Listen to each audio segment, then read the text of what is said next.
So good afternoon everyone. Now, where did we stop the last time? Is there a echo? Yes, sir. किसी को भेजना echo आ रहा है.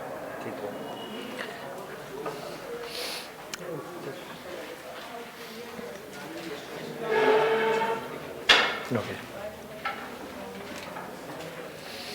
So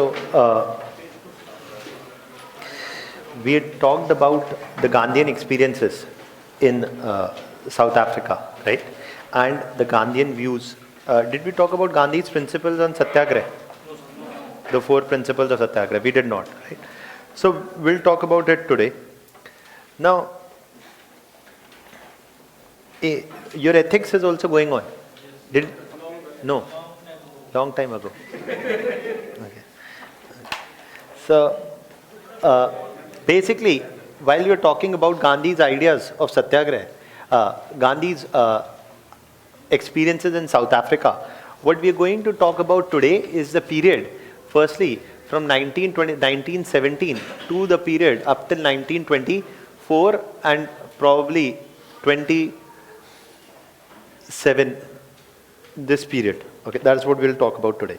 Now, first thing is that when Gandhi is arriving within India, by the time Gandhi arrives to India, you see that a number of other things are happening. After 1914, when Gandhian struggles in South Africa are over, it is in 1915 that Gandhi departs from South Africa, and over the next year, 1916, he's actually basically taking a close look at the actions and the current prevailing political climate in India. Now, did we talk about the Lucknow session, the Lucknow Pact? Right? So we talked about that at the same point of time, the Congress was trying to revive itself. We had talked about the Lucknow session and the Lucknow Pact, that Annie Besant and Tilak are leading the efforts to revive the Congress. That leads to the Lucknow session and the reunification, and then also the broader coming together of Jinnah and bringing the Muslim League with it, and Congress and Jinnah coming together in the Lucknow Pact. So the broader nationalist activity was seeking to revive itself when? In 1916 onwards. Now at this point of time, it is Gandhi who picks up a number of struggles in 1917 onwards. And these struggles are the ones which you broadly see. These struggles are the ones which you broadly see in the case of, to begin with, in the case of Champaran. Now, I'm not going to dictate the details of Champaran, etc. I'll discuss. If you want to write, you can write with me. And the rest of the details you'll get in the PowerPoint presentation. Now, there's Champaran, there is Kheda, and there is the Ahmedabad mill strike. Now, please focus, as it is not just important to know. In your prelims examination, there's a question last year on Champaran, or what was the issue in Champaran. Similarly, Kheda is important, and similarly is important is Ahmedabad. अभी चंपारण के 100 साल हुए थे, तो 2017 में, तो 2018 में ये सब खेड़ा अहमदाबाद ये सब यही है. Okay, so questions on Kheda Ahmedabad can definitely be asked in your prelims examination. What is also important is the takeaway from this from your mains examination point of view. I'll come to Gandhi's ideas of Satyagraha also, Gandhian ideas of trusteeship also. Have you discussed any of Gandhi's ideas in ethics till now? No. Abhi, you are discussing what you discuss what? Utilitarianism, all those things? Moral thinkers? नहीं हुआ है वो. Case studies और वो सब हुआ है. तो देखिए, एक चीज है, एक ये आगे आपको क्या करना है, प्रयाग बनाना है. आगे आपको प्रयाग बनाना है, केस स्टडीज और पॉलिटिकल थिंकर्स के बीच में. When you solve a case study, ideally you should be able to bring ideas of Indian political thinkers into action, bring a sangam of them. Okay, so that is what you need to do. So for that you should know what are the political ideas of Gandhi, which we'll discuss here. Okay, now firstly starting from Champaran. Champaran is the area. Champaran is where? In Bihar. Champaran is predominantly in Bihar. In the northern Bihar region, Champaran district was the one where one Mr. Shukla one Mr. Shukla, who was a local Congress member in Champaran, wrote a letter to Gandhi, who was then visiting Calcutta, to come and take a closer look at the plight of peasants in Champaran, and probably if he finds the issue worth his attention, to pick up the issue and get the plight of the peasants in the Champaran region addressed. And to that extent, the issue in Champaran, from a prelims point of view, you need to know that basically, firstly, what was the issue in Champaran? The first issue that Gandhi picked up in India was the Champaran issue. And in Champaran, the issue was what? The forced cultivation of indigo. Remember we had talked about the Indigo Rebellion? Before, we had talked about the Indigo Revolt? Much ago, long ago. Right? Just like in ethics, in history also in long ago. We had talked about Indigo Revolt during the 19th century. Deen Bandhu Mitra. Yes, sir. Neel Darpan. Yes, sir. नहीं हुआ नहीं Indigo blue crop है एक second just hold on for a second आपको नहीं did we not discuss 18th century peasant no 19th century peasant and tribal revolts okay tribal also we did not discuss कोई बात नहीं we'll discuss okay now let me okay we'll discuss it separately don't worry that is an important topic we'll discuss that but one of the first things to know is that India was exporting, so okay, then I'll explain in a bit more detail because it is partly related to the same indigo issue. Indigo was a natural coloring agent or a coloring dye, okay, and this natural coloring agent or coloring dye, indigo, was required for the textile industry. Now, British textile industries were producing goods, textile clothes, and these textile clothes needed to be obviously they would require colors, so they required dyes, and indigo was a natural coloring agent produced in India in large amount. Okay. Now the problem with indigo cultivation was that British required huge demand. British had a huge demand of indigo. The market cash, indigo was a cash crop whose market price was good.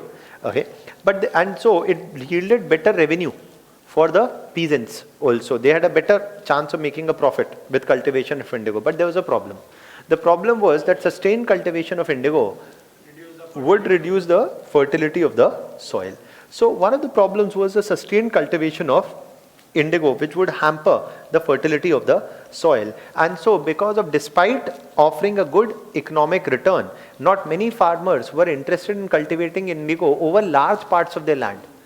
They would cultivate some part of their land, but not necessarily significant portions of their land. So not many farmers were keen on cultivating indigo, but the British were keen on procuring a large amount of indigo. That is why during the 19th century also and in 1800s also, they were forcing farmers in the Bengal region to cultivate indigo, which led to the revolt in the Bengal region in the 1800s. 1859-60, there was the indigo revolt. Okay, here is more a similar repeat of that situation, not then in Bengal, but partly in the Bihar regions, okay, where basically again because of the same reasons, the European planters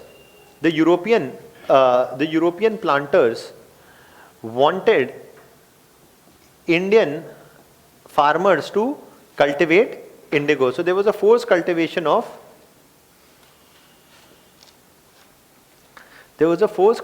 what? Indigo. And this forced cultivation of indigo persisted under what was the thin khatia system, in which basically 3/20th or CSAT 1/6 of the whole land, it was mandatory that every peasant had in the Champaran region had to cultivate 3/20th of the land with indigo. The rest of the land they could cultivate with crops of their choice, but at least 1/6 of their land they must cultivate with indigo, and this indigo would be sold to the Europeans who wanted it as a raw material for their industries. So there is this forced cultivation of indigo which is causing what? Discontent amongst the peasantry. This forced cultivation of indigo would lead to a decline in fertility of soil. would lead to a decline in fertility of soil, yes or no? So that is something which is a problem. Also, on top of that, at the international level, there was the introduction of another set of coloring agents, and they are the synthetic dyes. So, see, indigo was a natural coloring agent, and the 20th century had seen the invention of new kinds of dyes also, and these were the synthetic dyes, which were artificial colors, coloring agents which could be used. Now, this meant that even the earlier the prices of indigo were high, now the prices of indigo are also coming down because there are other alternative agents, coloring agents also available at this point of time. So, you see that all of this led to a discontent of the Indian peasantry in where? Champaran. And Gandhi basically, when he was made aware of all these problems, Gandhi agreed to basically take a closer look and visit Champaran. Gandhi, along with his other Congress associates like Rajendra Prasad, like J.B. Kriplani, many others, decided to pay a visit and take a closer look at the whole situation. And Rajendra Prasad, J.B. Kriplani, others also. And basically he declares that he will soon come and make a visit to Champaran. At this point of time, the district magistrate of Champaran issued prohibitory orders against Gandhi and others, prohibiting them from entering Champaran, as they had no direct reason to visit, and it was believed by the British that this would stoke further trouble. This would spell further trouble, that they will create more discontent, mischief, etc. So, to that extent, what do you see? To that extent, what do you see? That Gandhi, a prohibitory order was extended, and in defiance of this prohibitory order, Gandhi visited Champaran and stayed there for a month. Did a door-to-door, visited Champaran, stayed there for a month and did a door-to-door basically campaigning, and went from one village to the other in the Champaran district, talking to the peasants directly, understanding their plight. And on the basis of this, the Congress under Gandhi and Congress leaders prepared a report, and this report they submitted to the British, and they argued for the revoking the Tinkatia system. They argued in this report to the British that the Tinkatia system must rather be revoked. Okay. Also, you see that in top of all of this, the British were also looking to raise the revenue demand from this region. So, the British also wanted to raise the revenue demand from this region. So, in this report, they argued against, Congress leaders including Gandhi argued against the Tinkatia system. And when this report they submitted to the British government then, and Gandhi said that we will basically protest against the Tinkatia system, and it is at this point of time that following the report submission, the British appointed their own committee, and a British appointed committee was made, and Gandhi was made its member. Gandhi was made its member, and this committee recommended what? The abolition of the Tinkatia system and the forced cultivation of indigo. Now please remember from your prelims point of view few things. What is the demand of the Champaran movement? The Champaran movement opposed the cultivation of indigo. True or false? False. Opposed the forced cultivation of indigo. The word force here is very important, because after Champaran movement became successful also, cultivation of indigo did not come to an end. Only the forced cultivation came to an end, and indigo cultivation continued for more than a decade also, later after the Champaran Satyagraha in the same region. What was demanded also anyways was what? End to the forced cultivation of indigo, which was something that was achieved at this point of time. Also, many argue that this was Gandhi's first civil disobedience in India.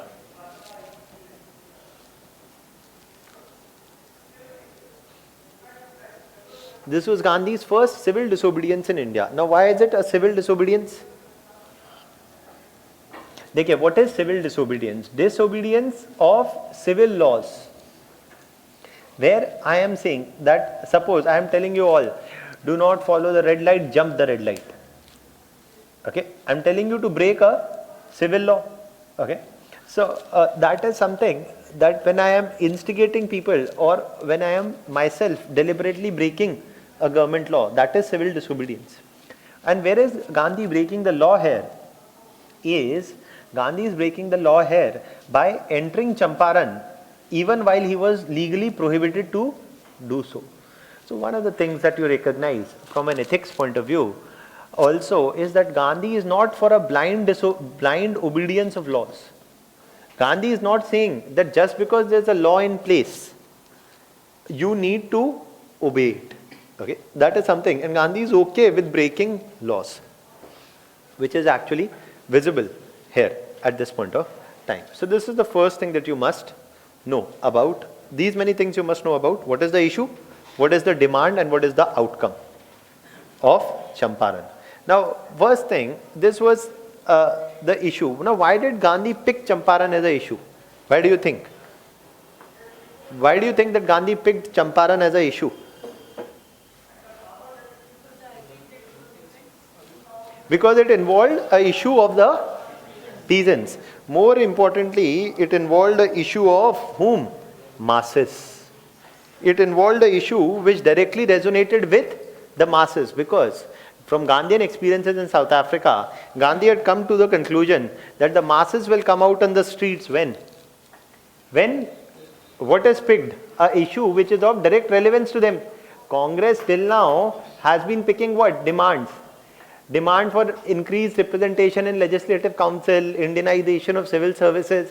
How does it affect a common person on the street? Not in any direct manner. For a common person on the street, was the common masses in rural areas was whom? Peasants. And so, if Congress and Gandhi had to resonate with the masses, they must pick up issues close to whom? The masses, or directly close to the peasantry. That is why Gandhi chooses to pick up a peasant issue. That's one. But there were peasants all over the country. Why does Gandhi have to go all the way from Gujarat to Champaran to pick up what? The issue of peasants. Peasants to har jagah the. Peasants are there in Gujarat also. Bombay region also, Bengal, har jagah hai peasants. Why going all the way only to Champaran? It was a coincidence?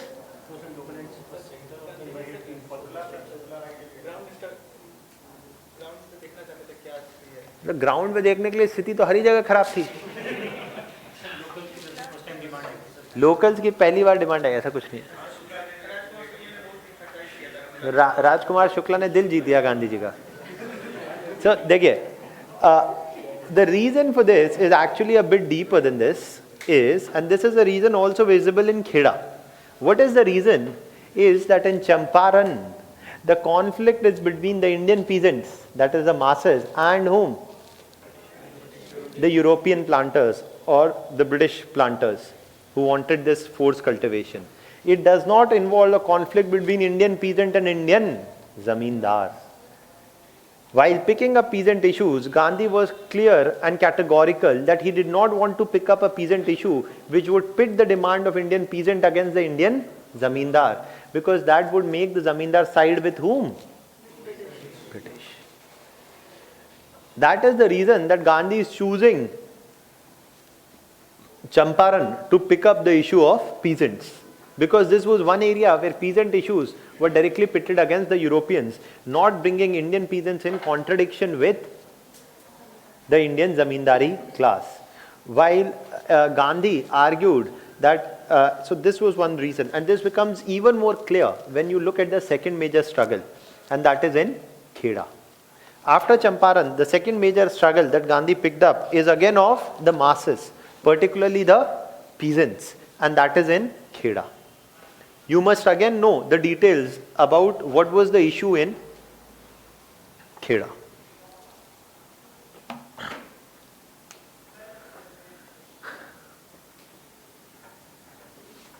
What is the issue in Kheda? Okay. Now, basically, when you look at the issue in Kheda, Kheda is a region where in Gandhi's political backyard, Gujarat. That is one reason Gandhi is choosing Kheda. Okay. Then again in Kheda, the issue is that Kheda was under the Rayatwari settlement region.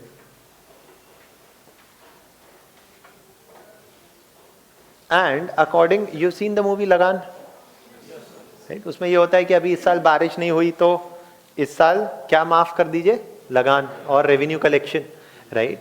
So according to the British law itself, according to the British law itself, which existed in this region, if the produce in any year was less than 1/3 of that of the normal years, if a produce in any year was less than 1/3 of that of the normal years, then what would happen? Then the farmers were entitled to a tax remission. Okay, average production used to happen, and there was data about average production over the previous years. If because of low rainfall or flood, etc., if the produce was less than 1/3 of the normal year,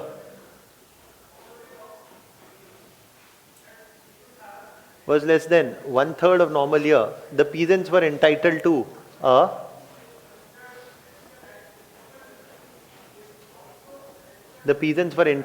what? A tax remission. Peasants were entitled to a tax remission, that for that season there will be no tax collection, and this was it was legally defined in the British law. But despite this legal provision, the British revenue collectors were trying to collect what?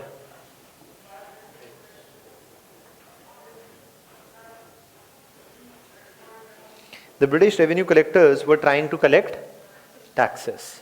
Okay? The British revenue collectors were trying to collect taxes despite this being squarely what? Illegal. The law itself said that they were entitled to a remission, but they are not granted a remission. But the tax collectors are trying to collect taxes. What is Gandhi saying? Gandhi organized a no rent strike. He is organizing a no rent strike, saying that in the Kheda Satyagraha, no farmer will pay the taxes demanded by the British because we are legally entitled to a remission. So he is leading the Kheda Satyagraha and organizing peasants into a no rent strike, after which the British government was forced to intervene and stop revenue collection from the region. So that is about Kheda. That is there. You need to know again, in neither Champaran, nor Kheda, nor Ahmedabad, Gandhi is going to demand what? Overthrow of British. ऐसे नहीं कि option आया that Champaran Satyagraha demanded overthrow of British. True. अरे there is no, just because there is overthrow of British and every, Indians wanted to overthrow British, that means that in every struggle they want to overthrow the British. Here they are picking up peasant demands, demanding concessions from the British to reduce what? Peasant ka sabse bada problem. What is the burden of taxation? That is what they are trying to do. And Gandhi is trying to resonate what? With the masses by picking up the issues that directly affected the masses. And the masses were peasantry in the rural areas. Again, this is the area under the Rayatwari settlement region, which allows Gandhi to. So Gandhi is not saying that no tax campaign in an area which is under what? Zamindari. Because that will harm not just British interests but also the interests of Indian zamindars. And that will give Congress a anti-zamindar orientation. That is something that Gandhi wants to avoid. because he doesn't want that the zamindars must side with whom? British. Now, also remember one thing from your prelims point of view, that nowhere till independence that Congress gave a call for redistribution of land to the peasantry or abolition of zamindari. अगर ऐसा कहीं नहीं लिखा आएगा, किसी भी option में ऐसा लिखा आता है that say in Kheda, Congress demanded redistribution of land to the peasantry, it's a wrong statement. कोई ऐसा सत्याग्रह है ही नहीं Indian independence struggle में where Congress is demanding that on any peasant issue the peasants must be given ownership of land or permanent property rights in land. ऐसा कोई सत्याग्रह नहीं है. क्यों नहीं है ये बाद में आएंगे, but partly the reason is this, that Congress, if Congress was to say that the land must be taken away from zamindar and given to the peasantry, who will turn against the Congress? Zamindars. Congress does not want such a situation. There's another reason which is often not said. A number of prominent Congress members were themselves big zamindars. Okay, for example, Lajpat Rai himself owned 40 acres of land in Lahore, in the city of Lahore. Okay, so you can understand why they are not very keen on abolition of zamindari system. Okay.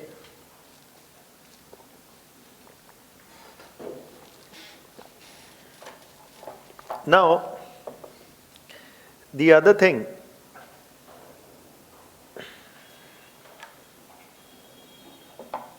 so now that is one thing about Kheda. Kheda is also called as the first non-cooperation launched by Gandhi in India. देखिए, what is non-cooperation, what is civil disobedience, ये difference clear कर लीजिए, इसमें कुछ नहीं है.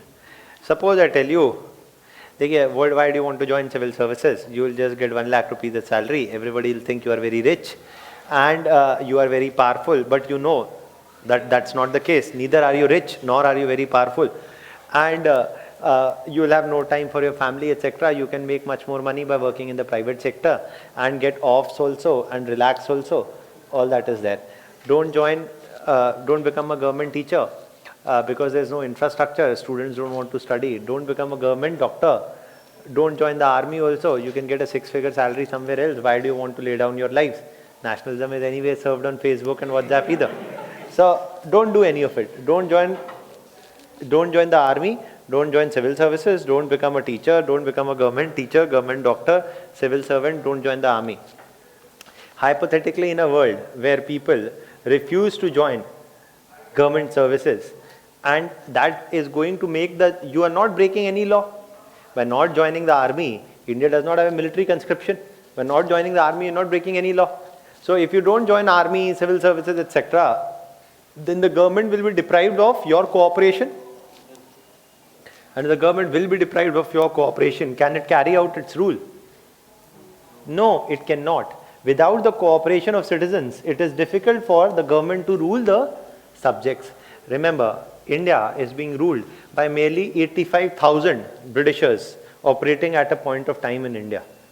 So, merely 85,000 individuals could not administer or rule India without the support of Indians. Okay, so whether by picking up government jobs, or cooperating with the government, you are actually aiding British rule. If you do non-cooperation, you're not going to aid British rule. However, what is the difference between non-cooperation and civil disobedience? Disobedience means breaking laws. If I tell you, bhai, don't pay taxes, that will amount to what? This will amount to a disobedience of law. If I tell you to jump the red light,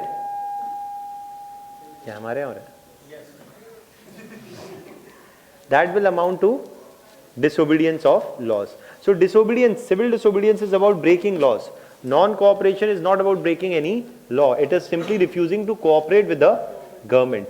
And it is here, the government is itself actually breaking law by trying to collect taxes. So if you don't cooperate with the government, you are not actually breaking any law. You are the one who is actually not simply refusing to cooperate with the British without even breaking a law. So that is non-cooperation. So this is Gandhi's first non-cooperation in India. If Champaran and Kheda were the first peasant issues picked up by Gandhi in India to connect with the masses in rural areas, the Ahmedabad mill strike that is discussed next, that we are discussing next, ये आने की भी घनघोर संभावना है next year, right? Because that will be 2019, 100 साल हो जाएंगे, Ahmedabad mill strike, right? So that is there.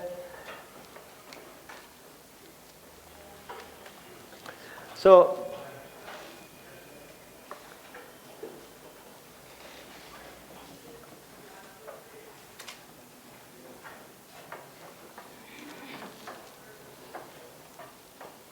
Ahmedabad mill strike.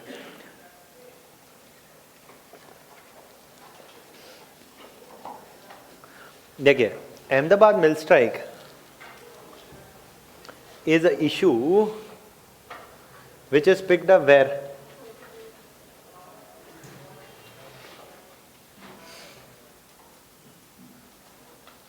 Ahmedabad mill strike is an issue which is picked up in Ahmedabad. The mill owners in Ahmedabad were actually Indian mill owners. Most of them, there were three major industrial centers in India. One was in Bengal, in Calcutta region. The other was in Bombay, in the city in and around Bombay. And within the Bombay province, the other third region was Ahmedabad, where was major textile industries. Ahmedabad, Bombay and Calcutta. Most of the British-owned industries were located in Calcutta, partly in Bombay. Most of Indian-owned industries were located in either the Bombay city or Ahmedabad. So most of the mill owners in Ahmedabad were the Indian mill owners. Some of the prominent ones are G.D. Birla, Jamnalal Bajaj, others. Okay, so G.D. Birla, Jamnalal Bajaj.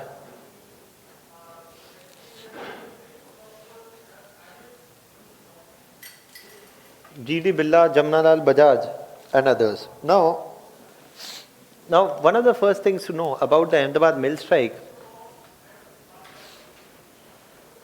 is what is the issue. The issue, and this is important from your prelims point of view, what is the issue? See, the issue in Ahmedabad is that the workers are demanding a wage hike. See, World War I was a time when Indian industries made good profits. Indian industries made good profits during World War I. Why? Because European industries are collapsing because of the destruction of World War I. And because of the destruction caused by World War I, European industries are collapsing. And so competition from European industries is not there. Indian goods are being exported also to Europe in large amount. So what is happening? Their exports increased and they made good profits. Now when the capitalist class, the industry owners were making good profits, they passed on little to the workers in the form of increasing wages. Okay, and so one of the first demands of the workers was this. Ahmedabad mill strike is happening in 1919. Is a 1/3 increase in wages was demanded. A 1/3 increase in wages was demanded, or a 33% wage hike was demanded by the workers. Also, some pre-existing bonuses which were being given were withdrawn at this point of time by the capitalist class or the mill owners. Now, that is one thing. And these were things like the plague bonus, etc. Certain bonus, etc. were withdrawn from this region. Now, also let me tell you the other issue here was also, so these were the demands of what? The mill workers who were already on a strike. The mill workers were already on a strike because of this issue. Okay. And during this strike, one of the local leaders who was also associated with Gandhi and Congress played a critical role in organizing this strike also. And this was Anusuya Sarabhai. So Anusuya Sarabhai was one of the prominent leaders here, who was a woman trade union leader. And again, whenever you find women, etc., it's pretty important from your examination point of view.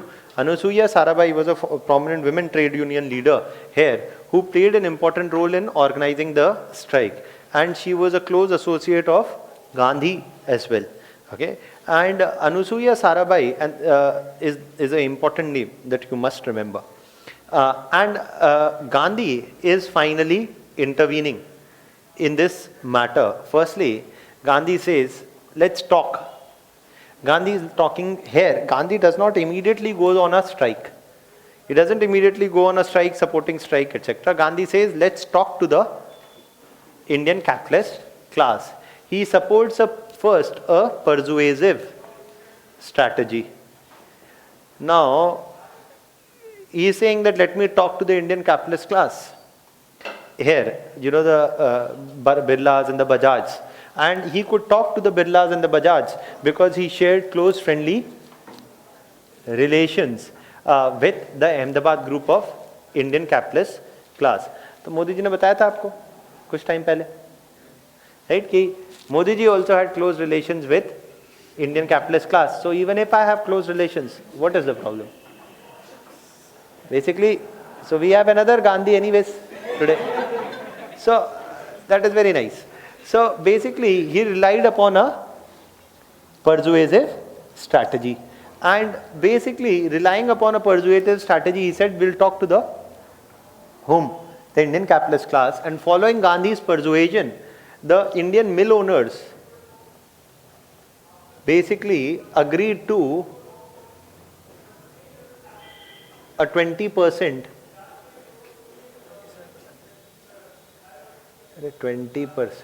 wage hike. Now, they agreed to an initial 20% wage hike. However, this was found, and with this was with a certain amount of persuasion, they agreed to a 20% wage hike, and following Gandhi's persuasion. But the workers' unions demanded that this was insufficient, and they must be granted a full 1/3 wage hike as demanded. Okay, and it is at this point of time the workers insisted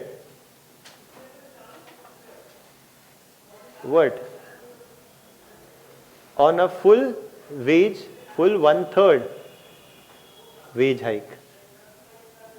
The workers insisted on a full 1/3 wage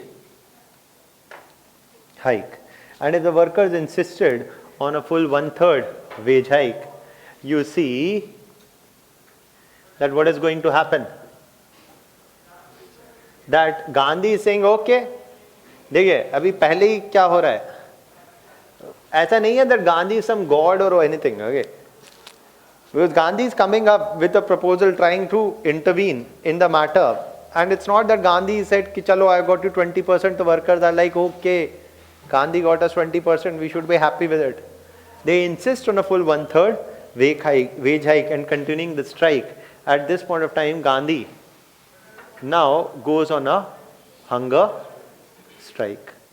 So देखिए आप, अभी मैं एक example पे आता हूँ थोड़ी देर में, but Gandhi goes on a hunger strike at this point, demanding a full 1/3 wage hike. And following Gandhi's hunger strike, the Indian capitalist class was forced to relent and were granted a full 1/3 wage hike.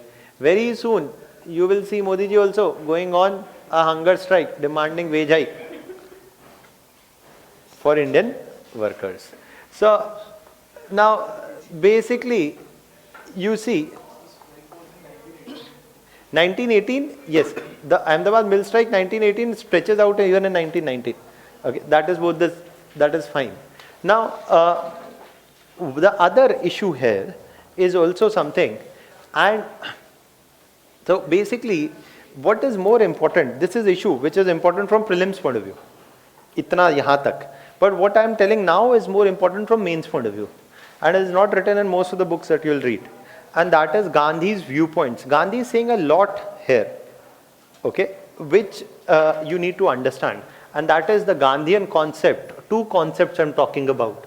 One is Satyagrah, and the other is Gandhian concept of trusteeship. एक तो आपने फिर भी सुना होगा सत्याग्रह, दूसरा वाला trusteeship है. Okay, So let's first talk about सत्याग्रह. देखिए, चंपारण वाला सत्याग्रह था, खेड़ा वाला सत्याग्रह था, अहमदाबाद मिल स्ट्राइक सत्याग्रह, सब है सत्याग्रह. What is सत्याग्रह? सत्य means truth and आग्रह means insistence, resistance. Agraha means you are basically insisting upon it. Okay, so a resistance or an insistence to uphold what? Truth. Okay, so Gandhi is basically saying that there are certain principles of satyagrah that must be upheld. Okay, and you can write these down with me. Okay, देखिए कई चीज़ें dictate कराने था चाप. When I am writing key points, you can write with me. There are 4 or 5 major principles of Satyagraha that Gandhi is saying. Firstly, Gandhi is saying that what about Satyagraha? A Satyagraha is primarily going to uphold truth.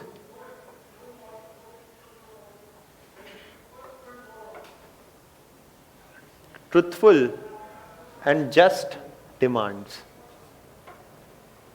Uphold the truth and truthful and just demands.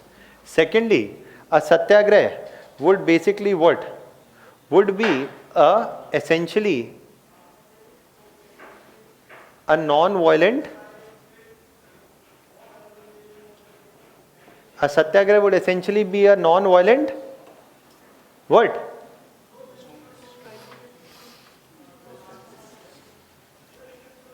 A satyagrah will remain truthful and non-violent at all times. Also, a satyagrah is a weapon of the strong and not the weak. And D, I'll explain this point. And D, a satyagrah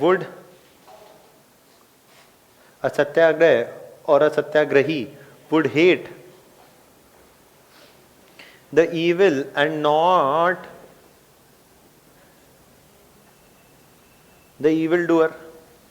Okay, a satyagrahi would hate the evil and not the evildoer. Firstly, it is a weapon of the strong and not the weak. Why? Gandhi is saying that will remain essentially a non-violent movement at all times, even in the face of a grave provocation. Even if the other side is using violence, the satyagrahi will still stay non-violent. If the other side is abusive, is even resorting to the use of violence to suppress a non-violent struggle, then also a satyagrahi will remain peaceful and non-violent at all times, even in the face of provocation. अगर मैं आपको बुरा भला कहूं, आप मुझे in response, you will not adopt the same attitude towards me. It requires what? It requires patience, and more importantly, it requires mental strength. It is not something that a weak person can do. देखिए हमारे यहाँ तो अभी Gandhi would have been alive. तो Gandhi would have said कि अरे you are at 60 kilometers. I don't like it. I want you to give me side on the road. I'm not giving. So मैं आपके आगे जाके गाड़ी रोकता हूँ, फिर बोलता हूँ बाहर निकल. Right? So in that context, you see that Gandhi is arguing that satyagraha cannot be done by somebody who does not have patience and is not ready for a long drawn out struggle. And somebody who is very easily provocated, is not mentally strong, cannot do a satyagraha. And satyagraha requires not just physical strength, but more importantly requires mental strength to persist in a struggle for a long time and not get either easily disheartened or get easily provoked. Contrary to that, today's generation gets easily disheartened and more easily provoked. Right? So that is why he is saying that it is not meant for everybody. Only the one who is strong can do it. Secondly, you will hate the evil and not the evildoer. देखिए ये तो आपने वो लगे रहो मुन्ना भाई में देख. Now why is Gandhi saying so? Because if you say that the person himself is evil then can you ever talk to the evil? No. If you say that your policies are wrong, it's okay. You can, both the sides can still talk. But if you say that the other person himself is evil, then you can never have negotiations or talks. Even during the freedom struggle, Gandhi never said that ye Irwin to chor hai, chor. He never, जैसे अभी हमारे ऐसा होता है, ये तो शहजादा है, ये चोर है, ये भागीदार है, ये चौकीदार है, ये है, मैं तो ये करूंगा, right? So Gandhi is arguing to refrain from any personal attacks and saying that one should not paint the other side as evil. Merely be critical of their policies. Do not make what? Individual attacks. That is what is Gandhi saying is about Satyagraha. चलिए अभी practical case study है ना, case study करें आपने, तो देखिए एक चीज बताइए, आपको चाहिए car, you written the exam, आपका हो गया UPSC में, अभी then you say I have studied very hard, worked for it, earned it, and now I want my parents to reward me with a car. चलिए आप बोले किसी को कार का शौक नहीं sir, parents, I want to go on a trip to Europe for 1 month, relax, see all the beaches, drive on all the roads. Parents say that is not possible. We spent a lot on your study anyways. It is time you pay back rather than demanding more. So you say that is not justified. I'll sit on a hunger strike. I have learned Gandhi and Satyagraha can move mountains. I just want a car or a 1 month holiday. So is it a Satyagraha? You sit on a hunger strike, abhi, you are not picking up arms against your parents. है ना? You just saying कि मैं खाना नहीं खाऊंगा, ना मैं बात करूंगा, ना मैं खाना खाऊंगा, जब तक मेरी डिमांड नहीं मीट होती. ये जस्ट नहीं है डिमांड. क्यों नहीं है भाई जस्ट डिमांड? ठीक है, जस्ट नहीं है डिमांड, क्यों नहीं है just? Not in favour of parents, not in favour of greater good of the society. See, so basically Gandhi says Satyagraha is an instrument not for making some personal gains. ये नहीं है कि अरे that आप जाके बैठ गए अमिताभ बच्चन के घर के बाहर, बोला कि नहीं आओ मिलो. not making personal gain. So Gandhi is arguing that Satyagraha is not a instrument which is actually being used for making any personal gains. And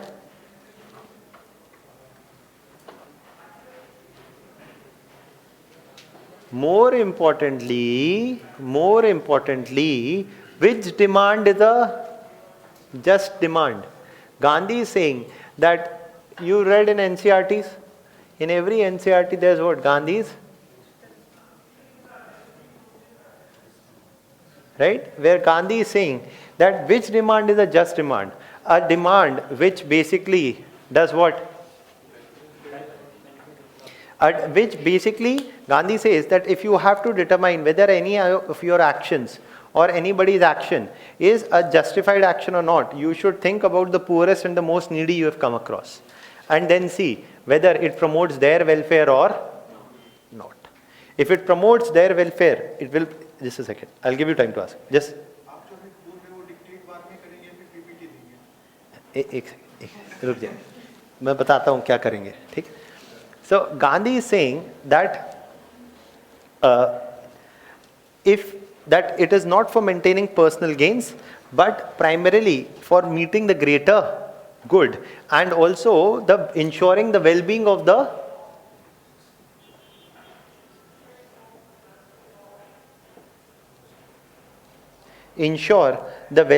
the most needy, the most poor, the most needy that you have ever come across. So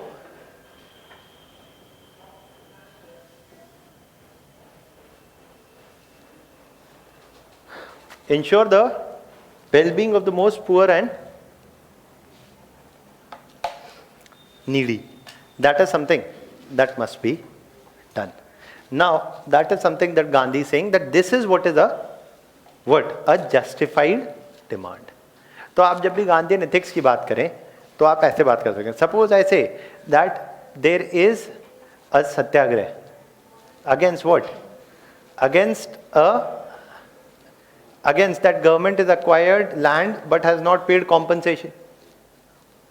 Has acquired land but has not paid compensation to the farmers. Farmers are opposing government's land acquisition, not giving up their lands, sitting on a fast until death.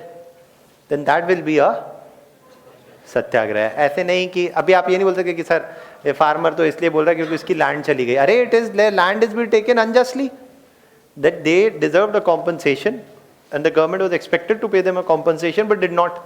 So that is so, and the farmer obviously is also one of the most poorest and the needy, who's being rightfully denied or wrongfully being denied of their share.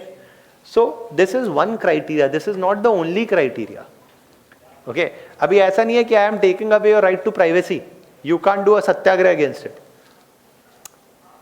तो ऐसा नहीं है कि sir वो तो poor लोगों को right to privacy होता ही नहीं है, या मिडिल क्लास को right to privacy is middle class concern also. अरे भाई, right to privacy is everybody is concern.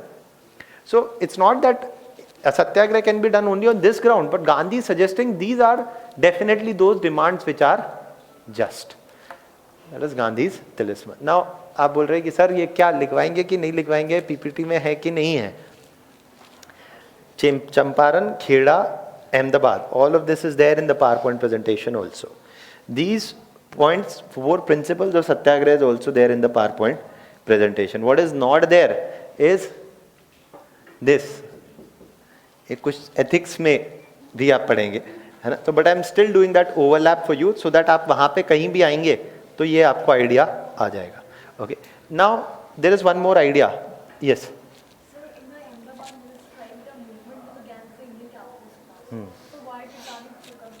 Yeah. So now her question stems from the fact कि भाई sir, you said Gandhi is categorical, not picking up demands against the zamindars. Then why is Gandhi picking up demands against the Indian capitalist class? See, that is what is Gandhi doing. I am coming to that concept immediately. The Gandhian concept of trusteeship. So if Gandhi has intervened in Ahmedabad, do you think that Indian capitalist class is going to be happy with Gandhi? Yes, no. सोच लीजिए. देखिए, हमारा teacher viva में यही कहता था. You sure? अगर आपने बोल दिया एक बार तो आप पीछे नहीं हटना है, ठीक है. जो हो उसको देख लेंगे. ऐसे you sure? अब नहीं भी है तो क्या करें? No sir, I'm not sure. ऐसे देखिए, it answers your question also that Gandhi's intervention in the Ahmedabad mill strike is something that is the Ahmedabad capitalist class likes Gandhi's intervention. They are not against Gandhi's intervention and they are happy with Gandhi's intervention. But you will say, sir, they are being forced to give a 1/3 wage hike and Gandhi is sitting on a hunger strike against them. Why is it that the capitalist class is going to be happy with Gandhi? The reason for this is his concept of what he said on these hunger strikes.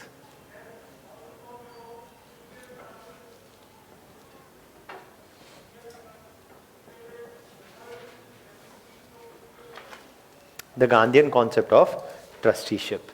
Gandhi is saying, and I'll explain this firstly. To understand this firstly, you need to understand something else. There, 1917 is the time when in Russia there is what is called as the Russian Revolution.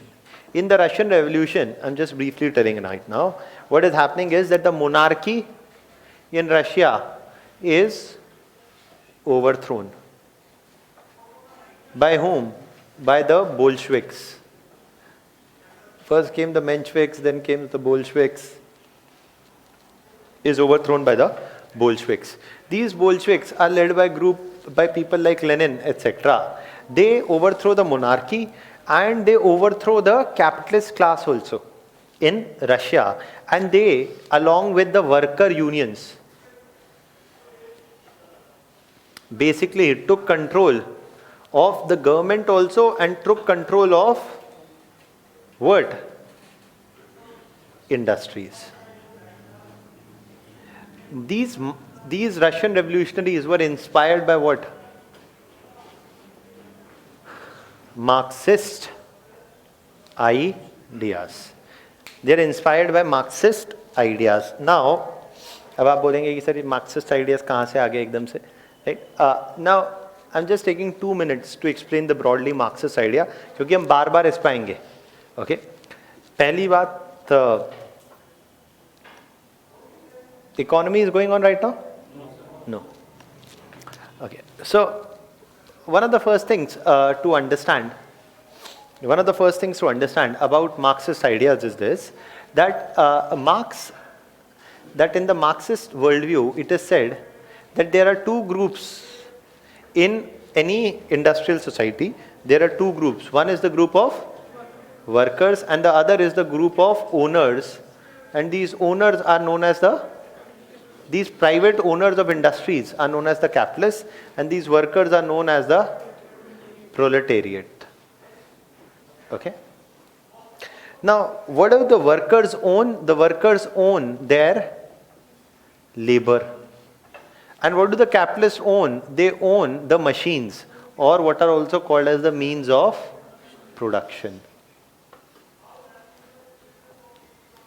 Now, what Marx says, that suppose a good is sold for 100 rupees, then, and if say 60 rupees is the profit, this profit goes to whom?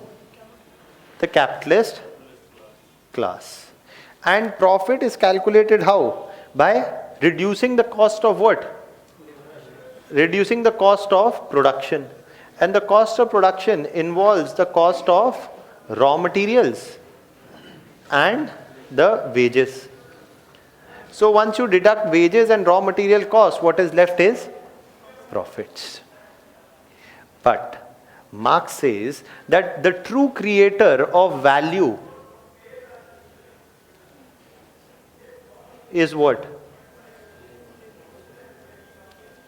True creator of value is labor. अरे ये लकड़ी पड़ी थी, but out of this lakdi, only when somebody chiseled out this piece of furniture is when it is actually getting its labor. Lakdi again alone did not have any value. Only when out of that wood a table is chiseled out is when it is getting its value. So in that context, the true creator of value in any economic productive activity is labor.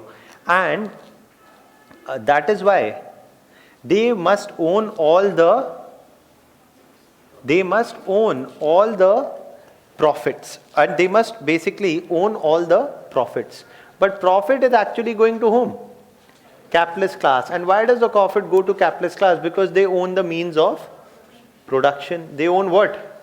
Means of production. And by owning the industries, by owning the factories, by owning the machines, they basically get to own the profits. And what are these profits? These profits are actually what? These profits are actually unpaid labor. These profits are what? Unpaid labor. Is that clear? These profits are unpaid labor. ऐसा क्यों कह रहे हैं? क्योंकि ये कह रहे हैं कि जो profit है, that is the labor which should have been paid. That is the labor, that is the wage which should have been paid. Because market price तो 100 है. That is coming from labor. But you are paying them only 40. 60 तो you are keeping in your own pocket. They are saying that the capitalist class is a parasite on the working class, who is the true creator of value. And how can the capitalist class do so? Because they own the means of production. If the means of production are owned by whom? Labor. If the labor captures the means of production, then they will get to keep the profits also. And what will end? Economic disparity or inequality. And it will make whom more prosperous? The workers. So they are saying that the capitalist class must be overthrown. The workers must capture the means of production. How will they capture the means of production? By persuading capitalist class, telling them, please leave. We work here, we also want to own it. No, by the use of force, by the use of violence, kill them all. Right? Involved a direct violence against the capitalist class, overthrowing them with the use of force. This is the model of whom? Marxist thinking. Basically, Marxist thinking, देखिए वो उसको fancy तरीके से कहा जाता है, that is a revolutionary struggle which will overthrow the exploiters and give the control of means of production to the exploited. अभी सुनने में अच्छा लग रहा है? So that is something that Marxist thinking talks about. So this is the model on which the Russian Revolution is capturing power. पर गांधी क्या बोलेगा? What is Gandhi going to say about the Russian Revolution? Is he going to find that very inspiring? No. Gandhi is an individual who wants what? Ends and means, both to be justified. Right? So Gandhi is not really interested in the Russian Revolution. And when the Russian Revolution happens and it is successful in Russia, what is happening after this is that worker unions in Europe, in Germany, in France, etc., is there also worker unions are now being dominated by the communist parties which are emerging. The communist, it is the Bolsheviks who term themselves as the communist party. अभी आप बोलेंगे कि sir communism क्या होता है? अभी आप भूल जाइए कि कम्युनिज्म क्या होता है, आपको कोई मतलब नहीं है. ओके, कम्युनिज्म से सोशलिज्म की जब बात आएगी तो मैं समझाऊंगा what is socialism and what is the overlap with communism, वो होगा तो मैं वहां बता दूं. But they are the communist party and the success of Russian revolution is inspiring worker unions in eastern Europe कि ये जब रशिया में हो सकता है तो हम भी कर सकते हैं. Indian workers are also getting inspired because the idea is that Soviet Union will support worker struggles everywhere and Indian worker unions are also getting inspired कि जब वहाँ हो सकता है तो हम यहाँ भी कर देंगे. So you see the Arab Spring, Tunisia, Egypt, Libya, Syria, right? So ऐसे ही होता है. So in that context, Gandhi is arguing कि ये रशियन रेवोल्यूशन वाले ideas are not a very good idea. Gandhi saying ये अच्छी बात नहीं है. So basically Gandhi saying we have an alternative method of what? We have an alternative method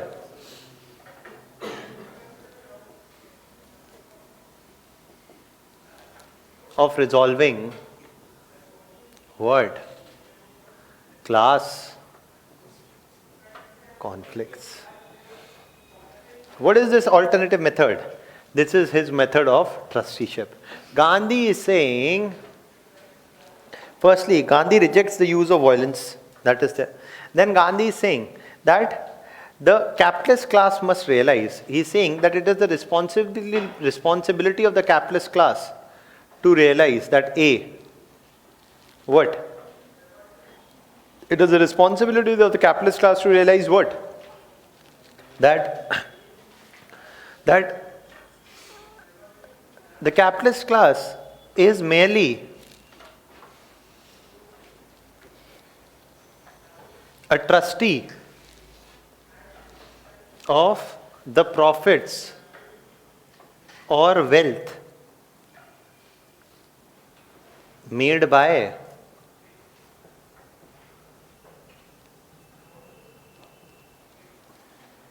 industries. Is merely a trustee? Yes. Is merely a trustee of the profits or wealth made by whom? Industries. Okay, it is a trustee. Trustee meaning that he is saying that capitalist class needs to understand that the profits made are not a private property of the capitalist class.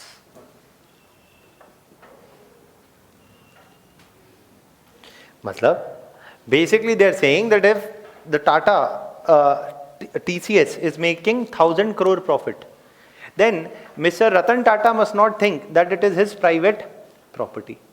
Rather, he should understand that he is merely a trustee of the wealth or the profit generated by the industry.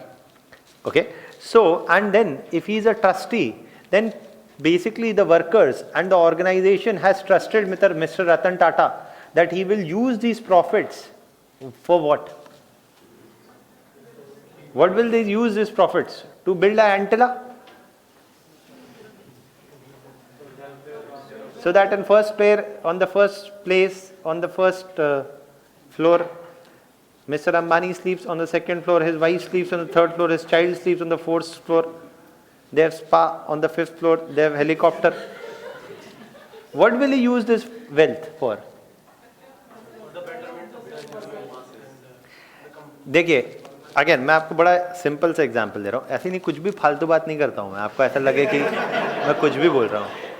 Is Mr. Ambani justified in making a 1,000 crore or whatever crore, जितने का भी बनाओ यार वो बड़ी बहुमंजिली इमारत Antilia? Legally he is well within his rights to use the wealth as he wishes to do. But a Gandhian concept of trusteeship would argue that this is firstly a naked display of wealth. है ना, ये पैसे का नंगा नाच. Second, also it is something which goes against his concept of trusteeship, because Gandhi is saying that this, if the profits made are not a private property of the capitalist class, they must be, these profits must be used for what? For the welfare of workers, of the industries and of the larger society. But what if, देखिए इसका example क्या है, I'll come to in a minute. But what if the capitalist class ignores this trusteeship and violates this principle of trusteeship? Then what will happen? Then Gandhi is saying, then what should happen is that workers must resort to non-violent protests to demand their rights, or to demand or to make their just demands. So firstly, protest, is it the first step or the last step?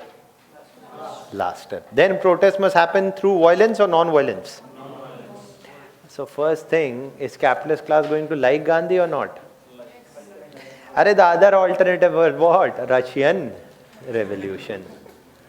On the other side is the ideas of the Russian Revolution, which are saying कोई बात कुछ नहीं, पकड़ो निकालो मारो और take over the control of industry. दूसरी तरफ गांधी बोल रहा है बात सुनो, persuasion करो, realize your responsibility, even if you don't realize. Non-violent protest है जी. Gandhi's ideas thus are not something which the Ahmedabad group of capitalist class find objectionable. In fact, they find those ideas as a source of relief. Okay. So, कि जो होनी है बात, there is not going to be a use of violence. Against whom? The capitalist class. Okay. Now, what are the examples of this?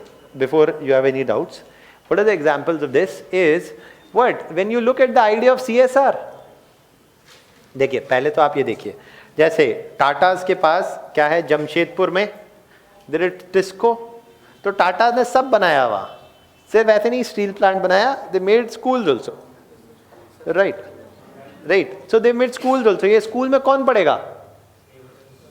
Workers children. They would study in these schools often at little cost or no cost. That is at least the idea.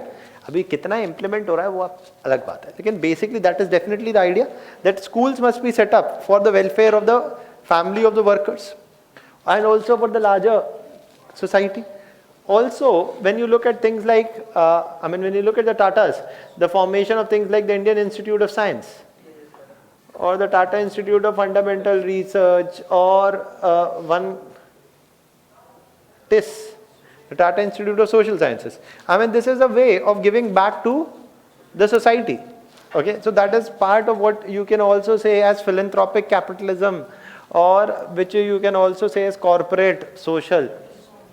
अभी ये एक और concept है जो बार बार आप सुनते रहते हैं, corporate social responsibility. This is a way of corporates realizing their social responsibilities, which can also said to be as deriving their inspiration from Gandhian concept of trusteeship. CSR का बहुत critique भी है. मैं CSR नहीं पढ़ा रहा हूँ आपको, but मैं आपको बस broad बता रहा हूँ that there is a certain kind of what? A certain kind of interlink with this idea. Okay. Now, so this is basically you see that Gandhi's viewpoint on the concept of trusteeship, which is a non-violent method of resolving what? Class conflict. That is something that Gandhi is proposing at this point of time. देखिए, अभी CSR की बात हो ही रही है. India has a law now कि for companies up till above a certain turnover and up till a certain turnover, some 2 to 3% of the profits or whatever annually of the last 3 years का average, वो you will have to mandatorily put in through CSR. There is a company's law. Okay, तो देखिए क्या है कि in 2014 Modi ji said that by 2015 all government schools, by 2019 anyways Bharat will be Swachh, and including the Ganga. So but apart from that, basically there will be toilets also, sanitation coverage will increase. So in 2014, while making this announcement, Modi ji said that his vision and dream is that by next year, that is 2015, all government schools must have functional toilets, so that especially children and especially adolescent aged girls do not find it as an obstacle to reach out to education in schools. So schools must have toilets, and within the next year toilets will be constructed across every government school, etc. And for this he encouraged the private sector also to contribute. Okay, he encouraged the private sector also to contribute and take up activities under CSR for this. Now, but next year there is no discussion in the speech, no white. Next year's Modi ji did not tell us from the Red Fort whether his dream was fulfilled or not, or it merely remained a dream. Or there was no white paper on this whether all government schools today have toilets or not, which are functional. Okay, so that is there, but at least it is one way that you look at that CSR can also build convergence between the state and the private sector, right? So that is also an idea. Gandhian concept of trusteeship gives a way for the private sector to contribute to the welfare of the society and ensure that the profits are plugged back into the society. That is there, and do not result in more antillas. So from Gandhi's viewpoint, antilla may not be morally justified, even if it would be legally justified. तो ethics में आप लिख सकते हैं ये खुल के. Okay, यही देखिए, ये मैं आपको बता रहा हूँ, एक रीज़न है कि एथिक्स में नंबर अभी कम आ रहे हैं और ये कम ही आने वाले हैं बहुत साल तक. Is primarily because whenever you are looking from ethics point of view, तो आप का वही होता है, एक वो आप अभी पढ़ेंगे पहाड़ा, you will learn a table जैसे होता है 2 to the 4, 2 5 10. You will learn utilitarian, Kantian, and basically you will talk about utilitarian, you will talk about Kantian. यही आपका चलता रहेगा. Deontological utilitarian, deontological utilitarian. Indian traditions also talk about a much bigger standard, and one of those which is often quoted is Gandhi. So this is something that is there. ठीक है, अभी हम वापस आ जाते हैं. So if this much is clear, now let's move on to what is happening after this period. Okay, now what is happening after this period?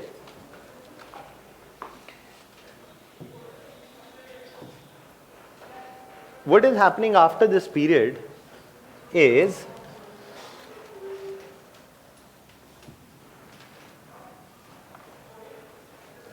What is happening after this period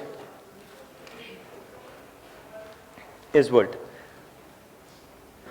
That by 1918-19, Gandhi has picked up 3 major issues and registered 3 major concessions, either from the British or from the Indian capitalist class. He's resonating his demands, or he's increasing his appeal amongst the working class as well as the peasantry.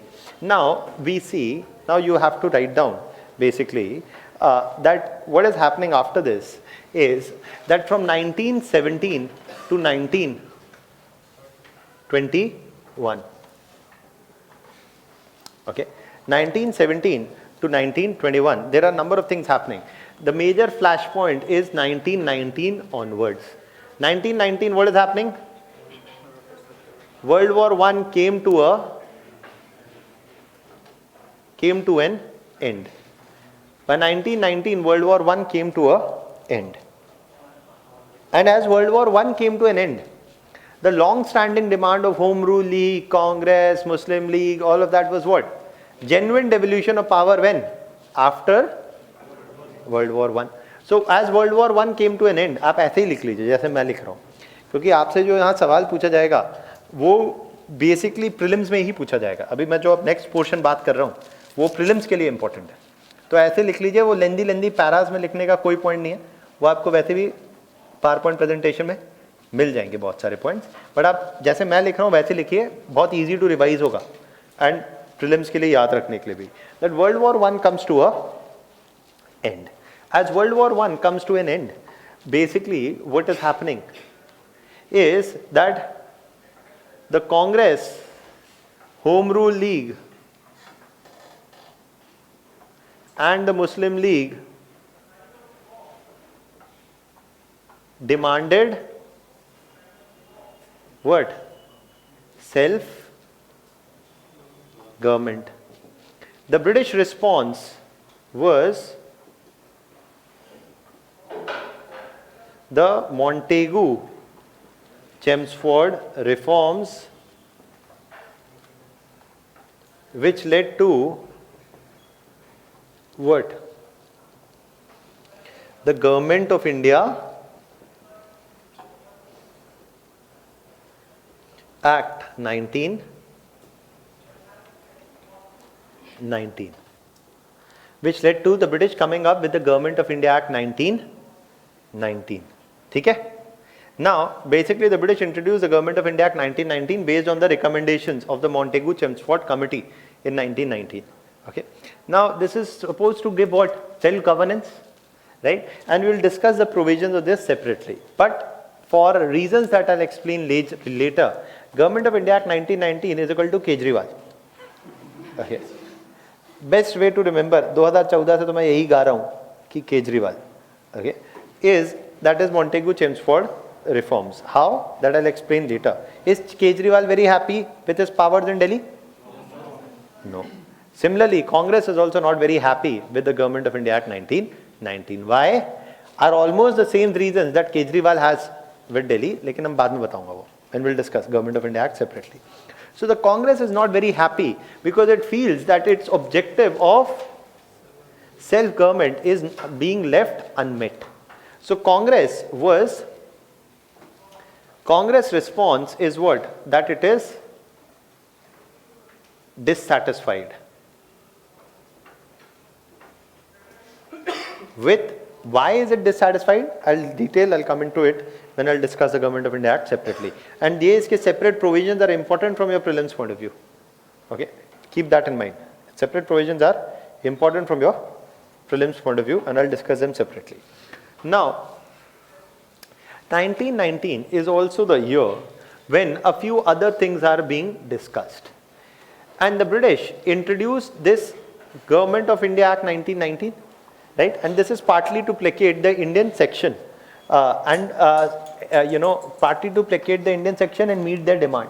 But बाकी उन्होंने कहा कि those who feel their demands are not met and those who continue to protest against the British rule, उनके लिए भी हमारे पास है. And that is the Rowlatt Act.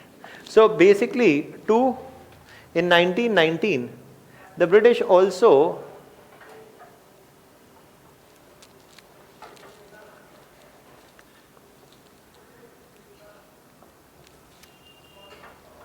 introduced what? The Rowlatt Act.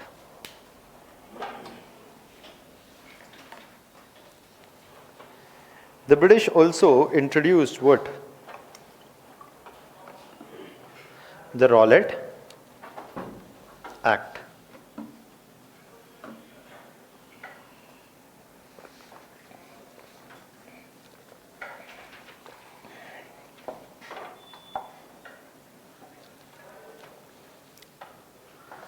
The British also introduced the Rowlatt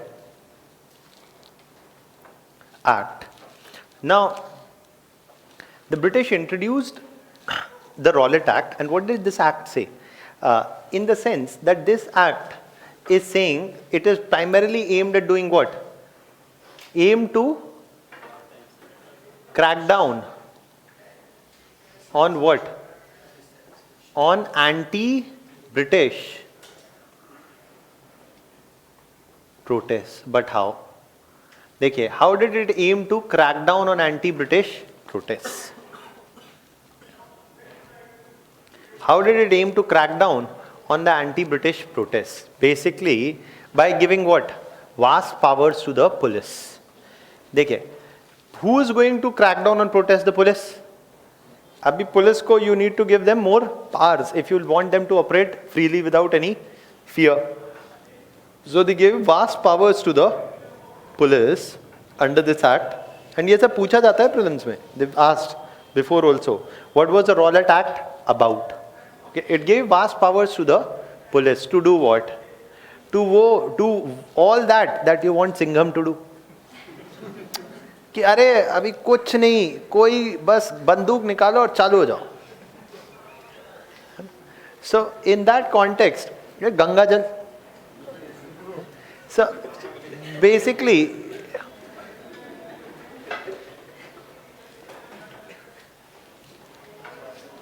to imprison an individual without warrant or a trial.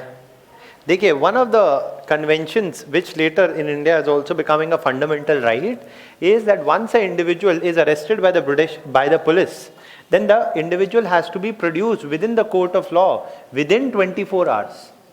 Okay, and once suppose I say कि आपने चोरी की, so I basically take you under police custody within 24 hours. I have to produce you in front of the court.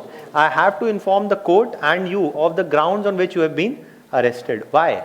Because then you can prepare your own defense. You can hire a lawyer. अगर आपको यही नहीं पता है कि आप किस मामले में आप अंदर हैं, तो आप अपना डिफेंस कैसे करेंगे, right? So you will see later that one of the principles of natural justice is that every person will be given a chance to present their defense, है ना? And no one man shall be a judge in their own case, etc. वो सब बातें अलग है, लेकिन एक simple basic idea ये है. But how here they are saying that any individual, imprison an individual without a warrant or a trial who is suspected of what? Who is suspected of anti-British activity. Who is suspected of an anti-British activity. Arey, what is anti-British? That is not defined. Meaning anything can be anti-British. If you oppose a British policy, that can be seen as anti-British. You can be put in jail without a trial by the police, needs no warrant, put in jail, not informed. तो अभी आप jail में रहिए जब तक police चाहे.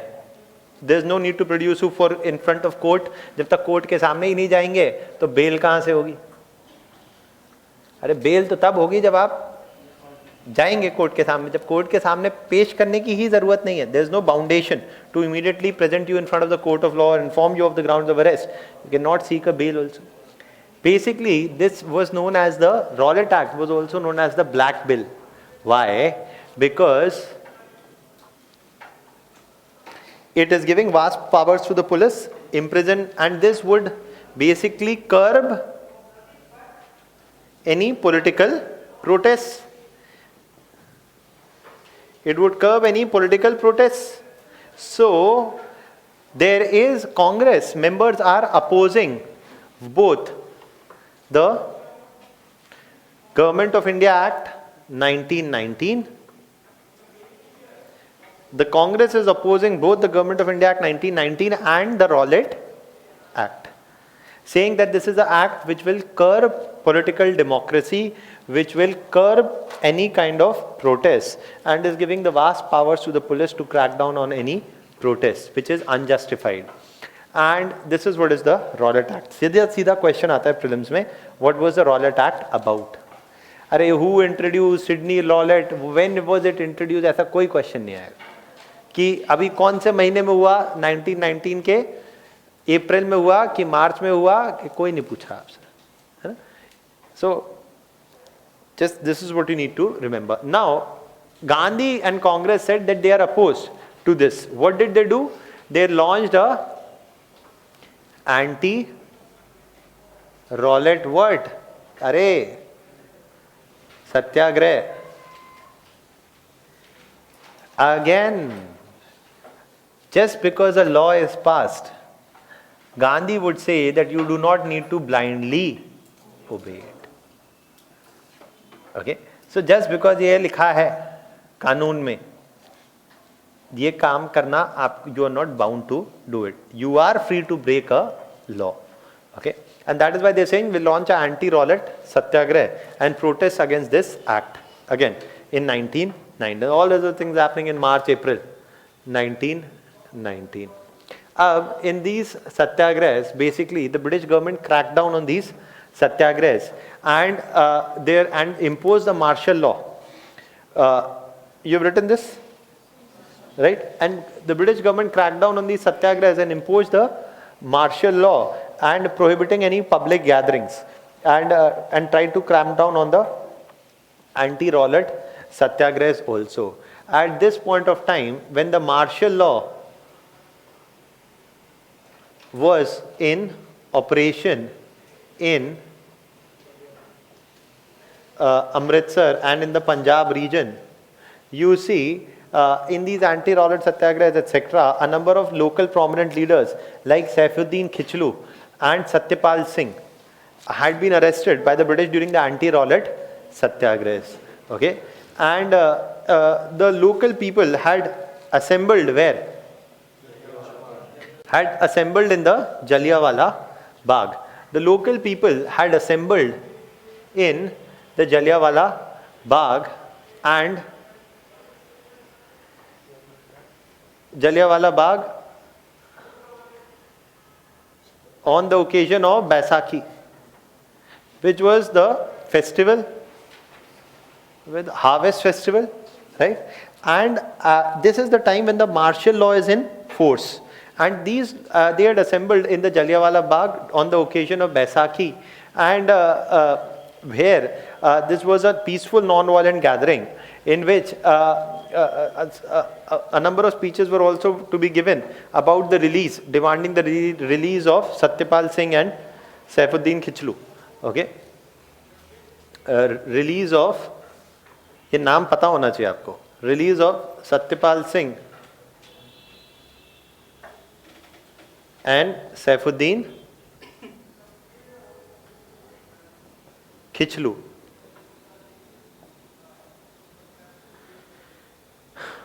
So this is something that they are demanding. Okay. Now that is their demand. Now at this point of time, the SP at this point of time in Amritsar is General Dyer, and he ordered the troops to march in and open fire on the protesters. And General Dyer ordered the troops to fire, in which more than 300 people were killed. And what? And more than 300 people were killed according to official estimates. Unofficial estimates say that more than 1,000 people were killed. Okay. So, and the British troops kept on firing till their ammunition was done away with. And basically that led to a death of large number of people. The Congress is devastated at this incident and argues that, and Gandhi and Congress, they are completely shaken by this incident, and they argue that this is unacceptable. They argued that this is unacceptable. This is a event which cannot be left unpunished. Okay, and Gandhi went on to say so much that you've written this. Everybody, written. So basically, Gandhi is saying that this cannot be left unpunished. What is going to happen? What is going to happen is that Gandhi says that the Jallianwala Bagh incident cannot be left unpunished, and Gandhi says that if, and this is happening in April, that if the Battle of Plassey is with which the British established, or the British established their foundation in India, Jallianwala Bagh incident has shaken that foundation. It will be the beginning of end of British rule in India, because there had been before the Jallianwala Bagh incident, there had been no such naked display of brutal aggression in the 20th century. It is only perhaps such a large number of civilians under British rule had not died in one go by the excessive use of force. Okay, so and that is something that they said is, Gandhi said that this is what has happened in Jallianwala Bagh will continue to happen, as this is the price that we pay for our enslavement to the British. So the Jallianwala Bagh incident, Gandhi says, cannot be left unpunished, and basically they demanded an inquiry into the excessive use of force in dealing with this incident. See, if you break a law, अभी मैं बोलूं, भाई law is you should not jump the red light. We are very serious about tackling this problem.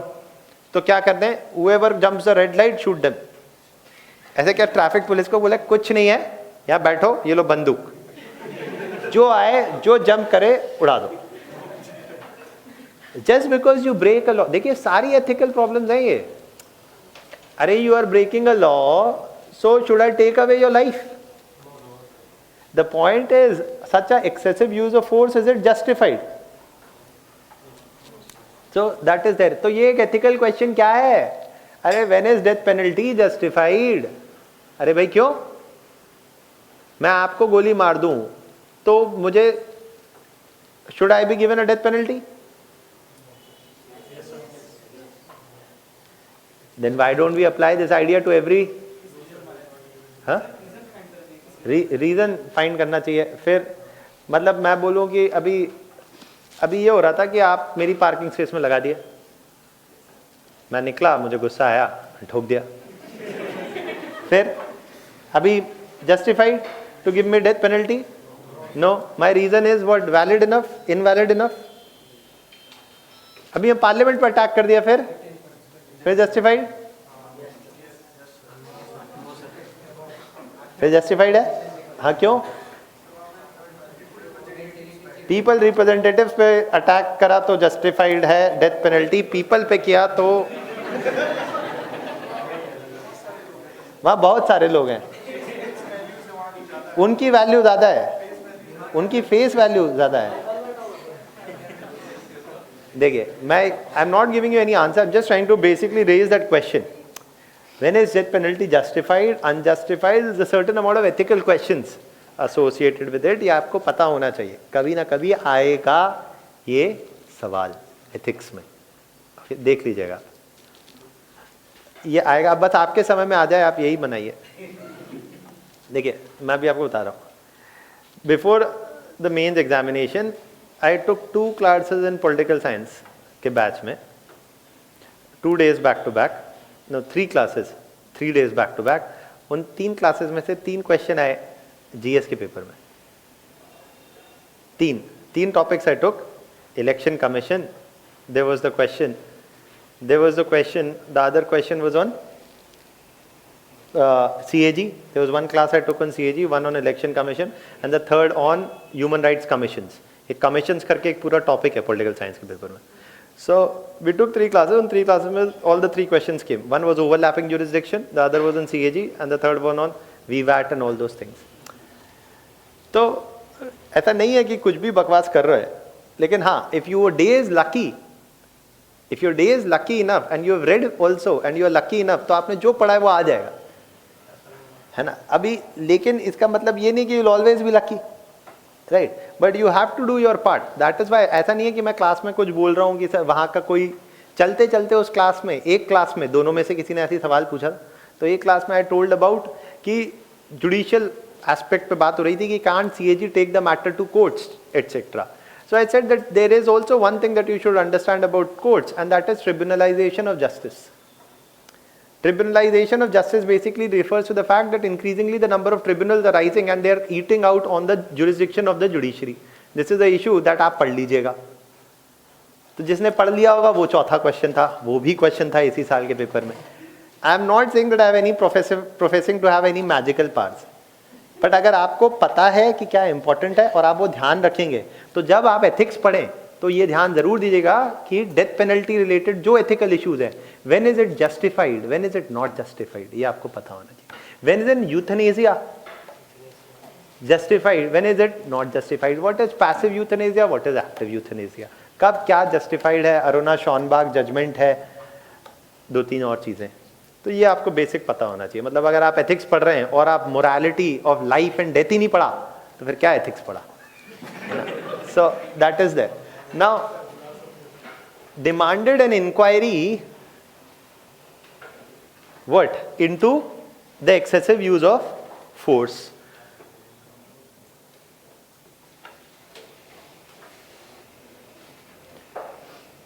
So the British said okay, कोई बात नहीं, कर देते हैं inquiry. They appointed the Hunter commission. देखिए, they appointed the Hunter commission which was to look into whether General Dyer authorized the use of force, whether this was an excessive use of force, and if held responsible, obviously he would be punished for it. So this was primarily a conduct into the use of force. The Hunter Commission was appointed after much of Congress protests, etc. And these Hunter Commission is basically looking into actions of General Dyer. So what do you think Hunter Commission will say? That General Dyer must be suspended from duty. Yes, sir. Yes, right. So General Dyer is basically is not at all held guilty. Rather, General Dyer after this time is leaving India and he is retiring back to Britain. He is retiring back to Britain, and in Britain, the nationalist press in Britain wrote articles why Dyer was justified, made a fund which collected £2 lakh to reward the bravery of General Dyer. Okay, so General Dyer received a hero's welcome and the Hunter Commission did not find him guilty of any actions, though he retired to Britain. Okay, so that is something. The Hunter Commission absolved General Dyer of all responsibility, or found that absolved General Dyer and found that there was no excessive use of force. So भाई अब तो कांग्रेस का dissatisfaction is rising further. अरे that what? There is the Hunter Commission. ये आपको इसलिए पता होना चाहिए, प्रीलिम्स में सीधा क्वेश्चन पूछेंगे.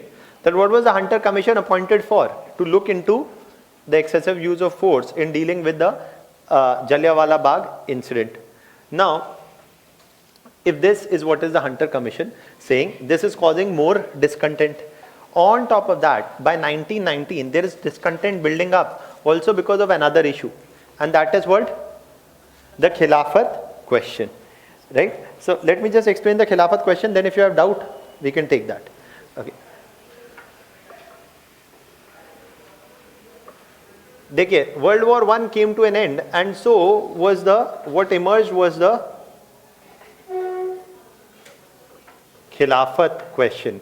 ये भी prelims में पूछा जाता है. Okay, the Khilafat question was basically something जो मैंने आपको पहले भी बताया था. You remember? No? No? Okay. So basically, it was the one of the things I told you, that Germany, Austro-Hungary and Ottoman Empire were on one side and they were the losing side. Now, when Ottoman Empire, जब कोई भी side lose होती करती है, तो it is imposed, a treaty is imposed on it, a cost is derived from it. Ottoman Empire is losing, so a cost will be derived from whom? Ottoman Empire. Ottoman Empire will be forced to bear the costs, right? And to that extent, they decide that we will break the Ottoman Empire into two. One area will go to the British, the other will go to the French. The Ottoman Empire was, if you remember, I told you? No, we have not discussed Ottoman Empire before? We discussed. So the Ottoman Empire, I told you, was ruled by the Caliph. And the Ottoman Empire extended from Turkey, modern day Turkey, up till Iran, up till the borders of Iran, at the bridge of Asia and Europe. The whole Arabian Peninsula region, what you see, Saudi Arabia, Yemen, Jordan, Israel, Palestine, jo bhi hai, sab was a part of the Ottoman Empire. And it is ruled by the Caliph. The Caliph is in charge of the key Muslim religious shrines of Mecca and Medina, which are the most important religious shrines. Now, if the Caliph is going to be removed, the Caliph was not merely the political leader here, he is also the religious leader of Muslims all over the world. Just like the Pope. The Pope in Vatican is the religious leaders of all Christians. The Pope is the religious leader of all Christians. Similarly, the Caliph was considered the religious leader of all Muslims because he was in charge of the Muslim religious shrines. So the Khilafat question emerged. Why? Because Ottoman Empire, which lost World War I, was sought to be dismantled.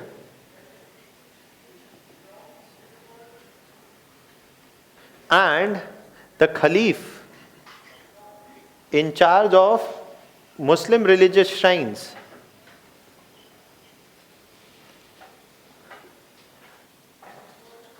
was to be removed.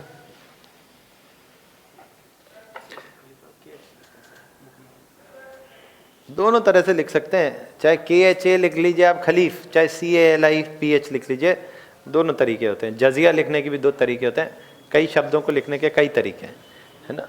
So in that context you see that the Muslim religious shrines were to be, Caliph, which was the leader of the Muslim religious shrines, was to be removed. Okay. Now the Khilafat question demanded what? That the Khilafat question, the whole concern of the Indian Muslims was that the Caliph must not be removed. And Caliph must not be removed, and he must be allowed to retain the control of the Muslim religious shrines and the territories around it. Even if his powers are to be diminished, he must still be allowed to retain the control of the Muslim religious shrines, and he must not be removed. This was the demand of the Khilafat question was raised by two prominent Muslim leaders, Muhammad Ali and Shaukat Ali.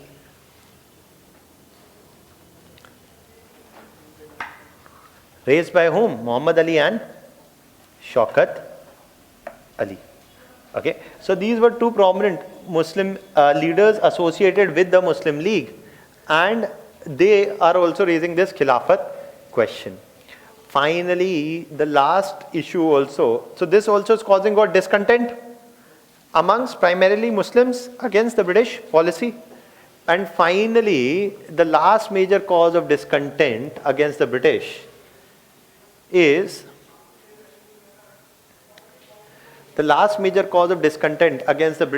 what? High prices. देखिए, जीवन में और दुनिया में, in world history, nothing has brought people on streets with more certainty than high prices.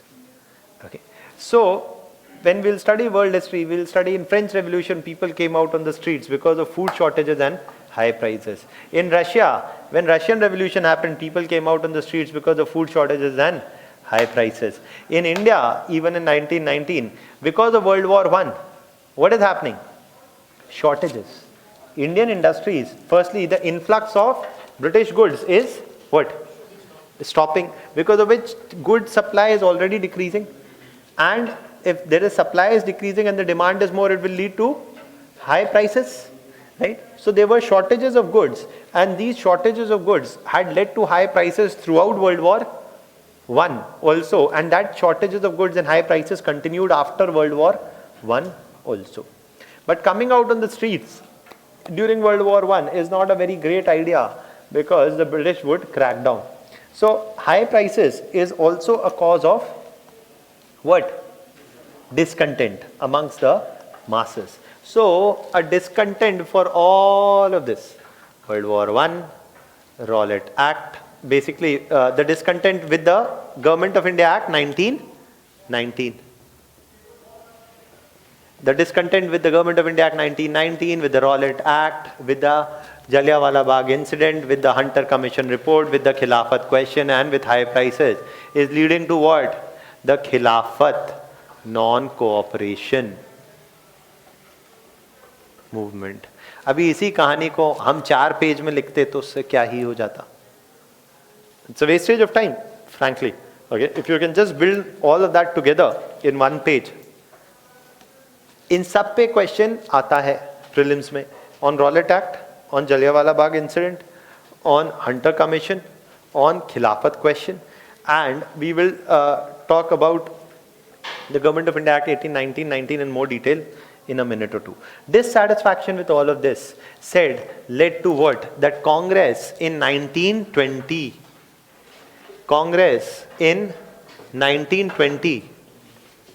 in the Nagpur session is saying that we will give a call for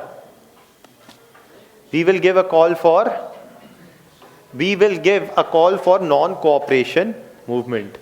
And that is where the Congress session in Nagpur in 1920, you see a resolution for non-cooperation movement was, for the Khilafat non-cooperation movement was adopted.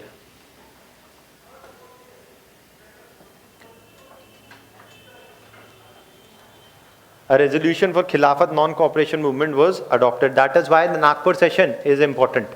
And 1921, you see the start of what? Non-cooperation movement.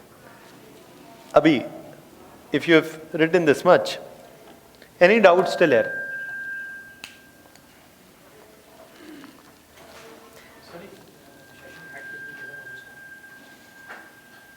Who is heading the 1920 session of Congress? I think it is C.R. Das. Most likely. चाहे तो आप cross check कर लीजिएगा, हो सकता है नहीं भी सही हो. Lajpat Rai.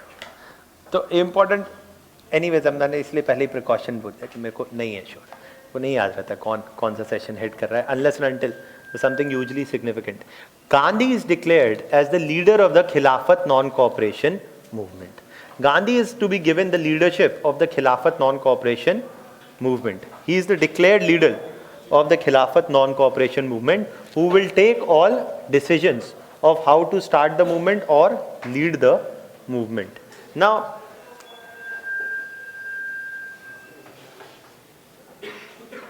Gandhi is the leader of the Khilafat non-cooperation movement. Now, let me just take a minute here to again point at something, the ethical dimension again of this. देखिए, अभी ऐसी बातें मैं बोलना पसंद नहीं करता हूँ, तो अभी अगर इंटरनेट होता, कंप्यूटर होता तो मैं आपको दिखा देता, बोलता नहीं, लेकिन अभी है नहीं तो बोलना पड़ेगा. So basically I think it was last year, yes, I think it was last year when in Jammu and Kashmir basically an individual in Srinagar was tied to a jeep by the army, right? 16 होगा फिर पता नहीं, मैं साल कमज़ोर है मेरे. So basically there was that incident, right? And that Kashmiri youth in Srinagar was tied to the jeep because there were stone pelting incidents, etc. The army tied him to the jeep, and basically it led to a huge criticism that the army should not have done this, and at this point of time, Partha Chatterjee wrote. Partha Chatterjee is a political scientist. He wrote, is a really pretty prominent one. ऐसे लोग वैसे भी India में नहीं रहते हैं. So Partha Chatterjee mostly doesn't stay in India anyways. But Chatterjee wrote an article. This is Indian Army's General Dyer moment. Okay. In the Indian Express, he wrote the article that this is Indian Army's General Dyer moment. आप जाएंगे तो आपको मिल जाएगा. फिर किसी ने पूछा, do you repent making such a statement? He says, no, I am all the more convinced. Why? Because then there was an inquiry demanded into the actions, and Mr. Gogoi, some Major Gogoi, basically was the one who had given the order of tying this individual to the jeep, and then the army chief was Bipin Rawat, and the Bipin Rawat said, ordered an inquiry. The inquiry found that Mr. Gogoi had done an excellent job. He was given a bravery medal. Okay, so and then Partha Chatterjee said that. So basically, justified, more convinced than ever that this is Indian Army's General Dyer moment. Now, whether it is, firstly, it is not legal. It is a gross violation. It's not even legal.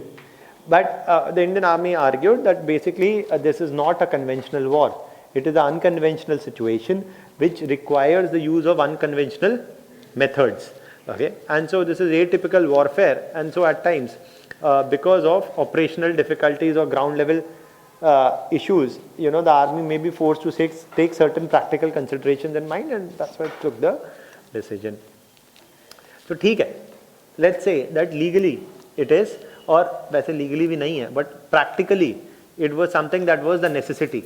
But a lot of times, again from the case study point of view also, we will say, and utilitarian point आगे आप पढ़ेंगे also, or basically okay छोड़िए वो सब, बस इतना याद रख लीजिए that for now, that what is happening essentially is that it is denting.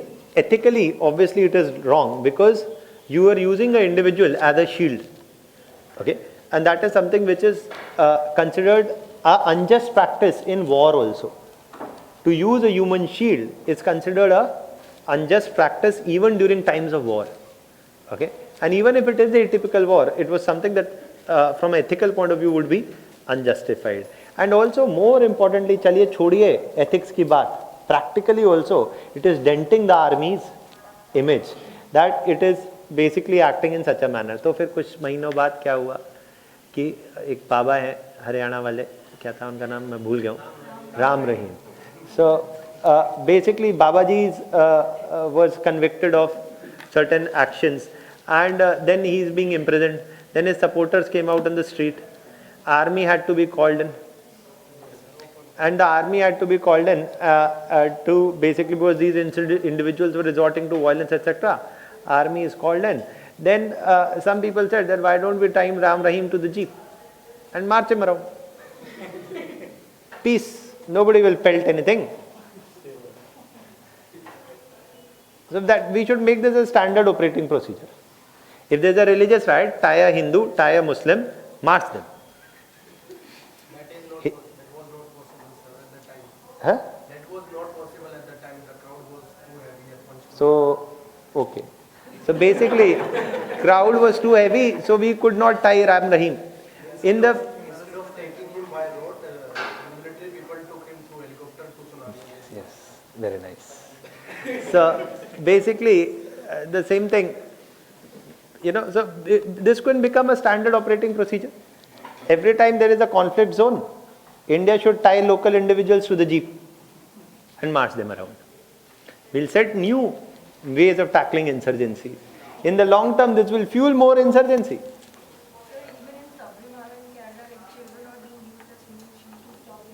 So I'm saying, but then when others are using it is another matter. When the state agency starts doing it, that is where, you'll see that this is a new law.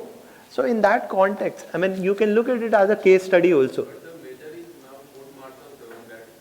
अच्छा देखिए अभी आप fake news मेरे ऊपर नहीं पेल पाएंगे, ठीक है, इतना मैंने पढ़ रखा है, ठीक है. So the major is not court-martialed because of that issue. The major is court-martialed because of some, basically he was staying in a hotel when he was on operational duty with some individual, etc., which was against their operational guidelines. It has got nothing to do with that inquiry into tying the individual to that jeep. Confidence है, कुछ भी बोले, सब चल रहा है. So that is there. Now,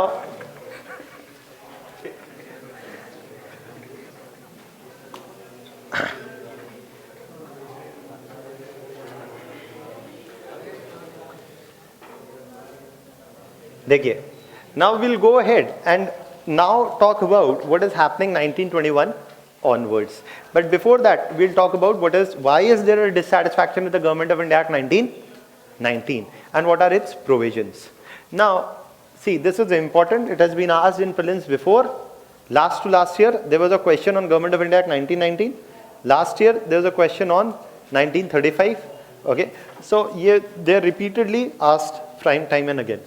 Now 1919, the Government of India Act 1919, best way to remember it is also keep comparing it at times with 1909. देखिए, पहली बात, I told you, the objective of 1909 was to establish self-rule, true or false?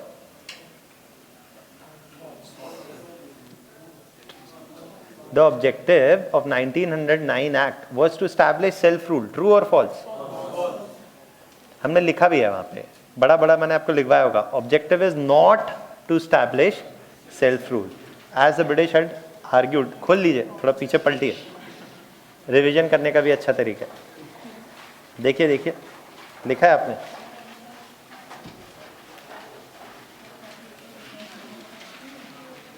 (1909) Morley Minto reforms मिला, लिखा है, not block letters में, है ना, underline भी किया हुआ है, ऐसे दिमाग में भी अंडरलाइन करिए, है ना, सिर्फ कॉपी में नहीं. So that is there.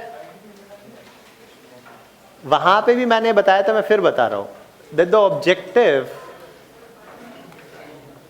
Of 1919 act, and you can write with me, the objective of 1919 act was to establish self government in India, self-government in India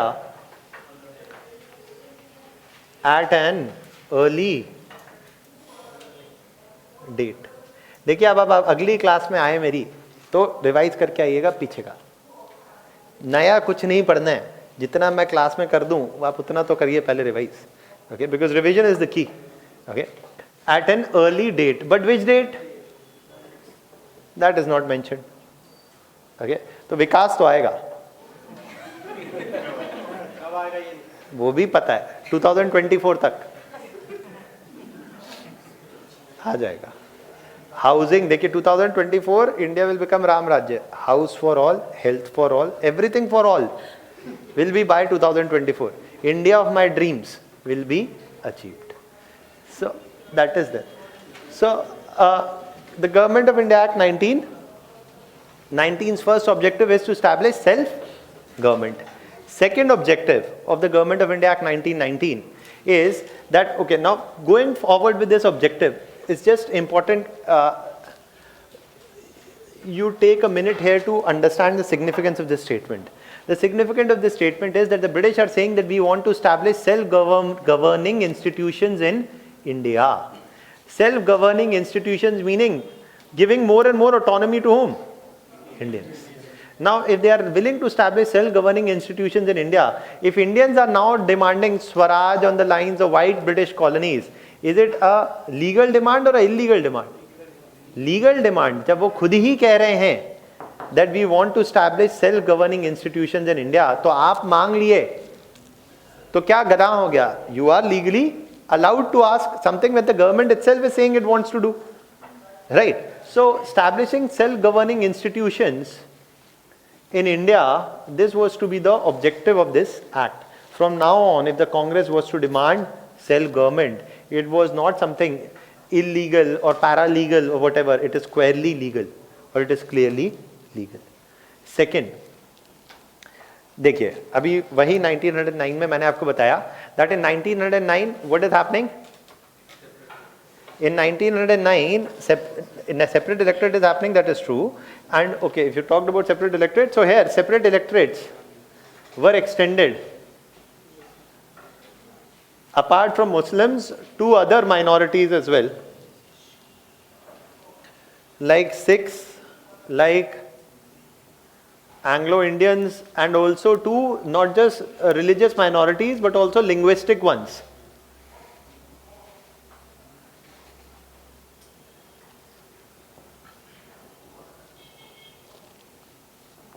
By linguistic minorities, for example, the Dravidians.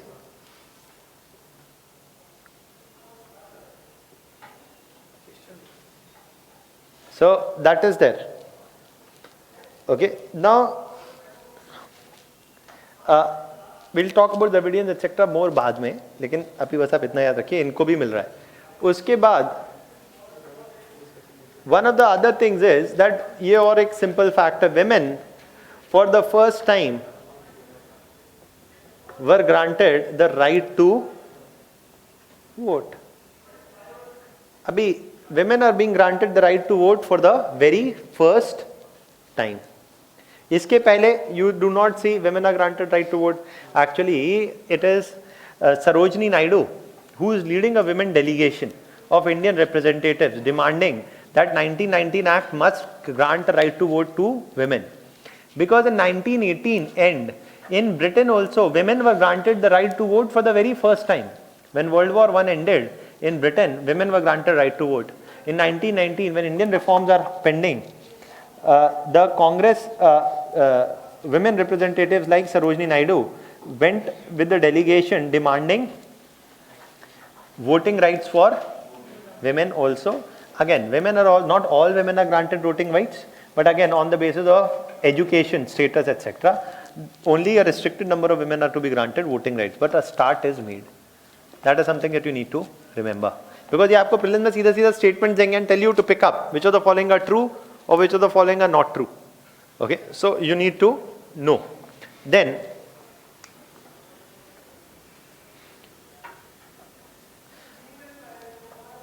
the other point,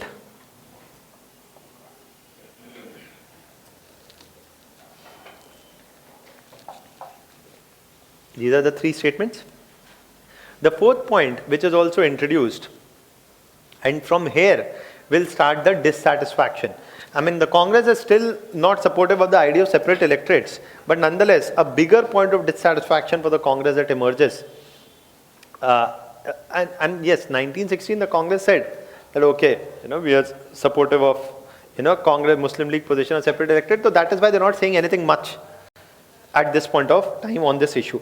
But what they're very strikingly against is what is proposed next, is that basically, if you remember, I told you 1909, what is introduced? The majority of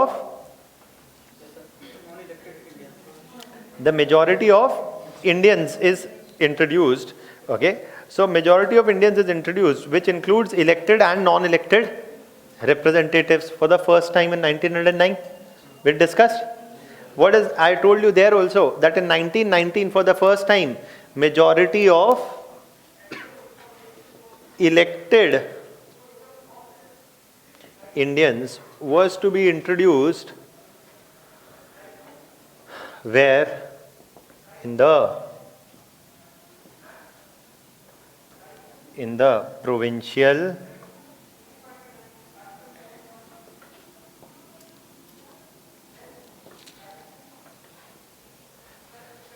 at the provincial level. For every legislative council, they said we will introduce a majority of elected Indians, meaning if there were 100 members, 60 would be elected ones.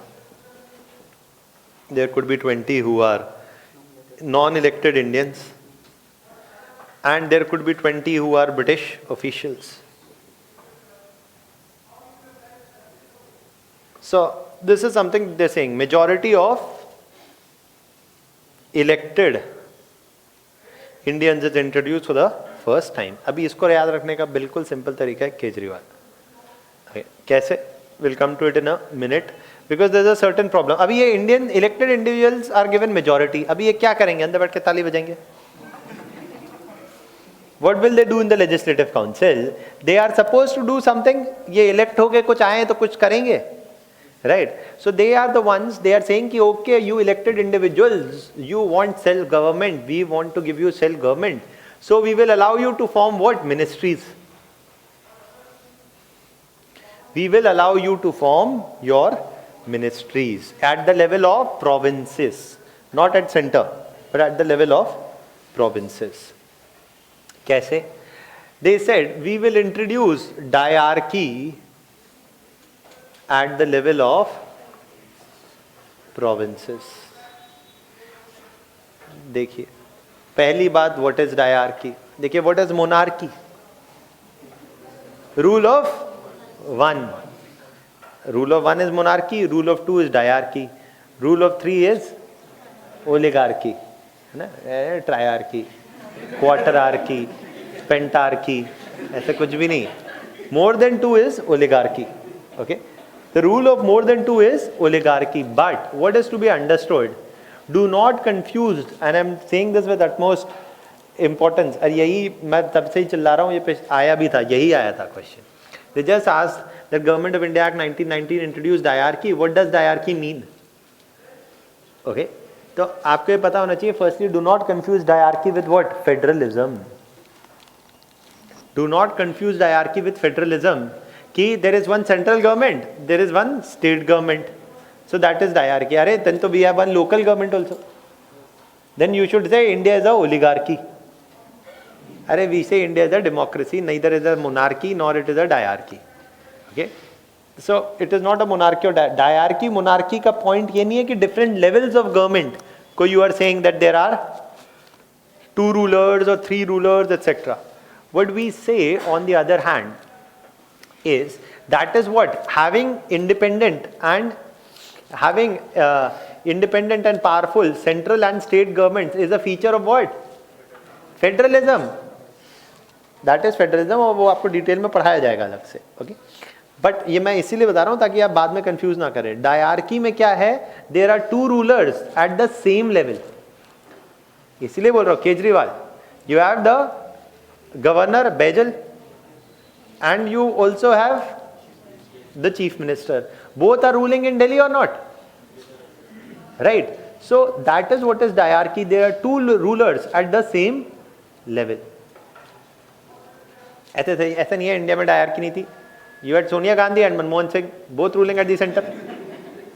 है ना? तो that is also diarchy, but that is undeclared diarchy. This is declared diarchy. Okay. Now, basically diarchy at the level of provinces. Now when there is diarchy at the level of provinces, they are saying that there will be legally two rulers at every provincial level. One will be the agent of the British, and who would be he? He would be the governor in every province. The position of governor in India is a colonial construct. Governors was the eyes and ears and the executive agency of whom? The crown. Okay. So that is what was the governor of the center.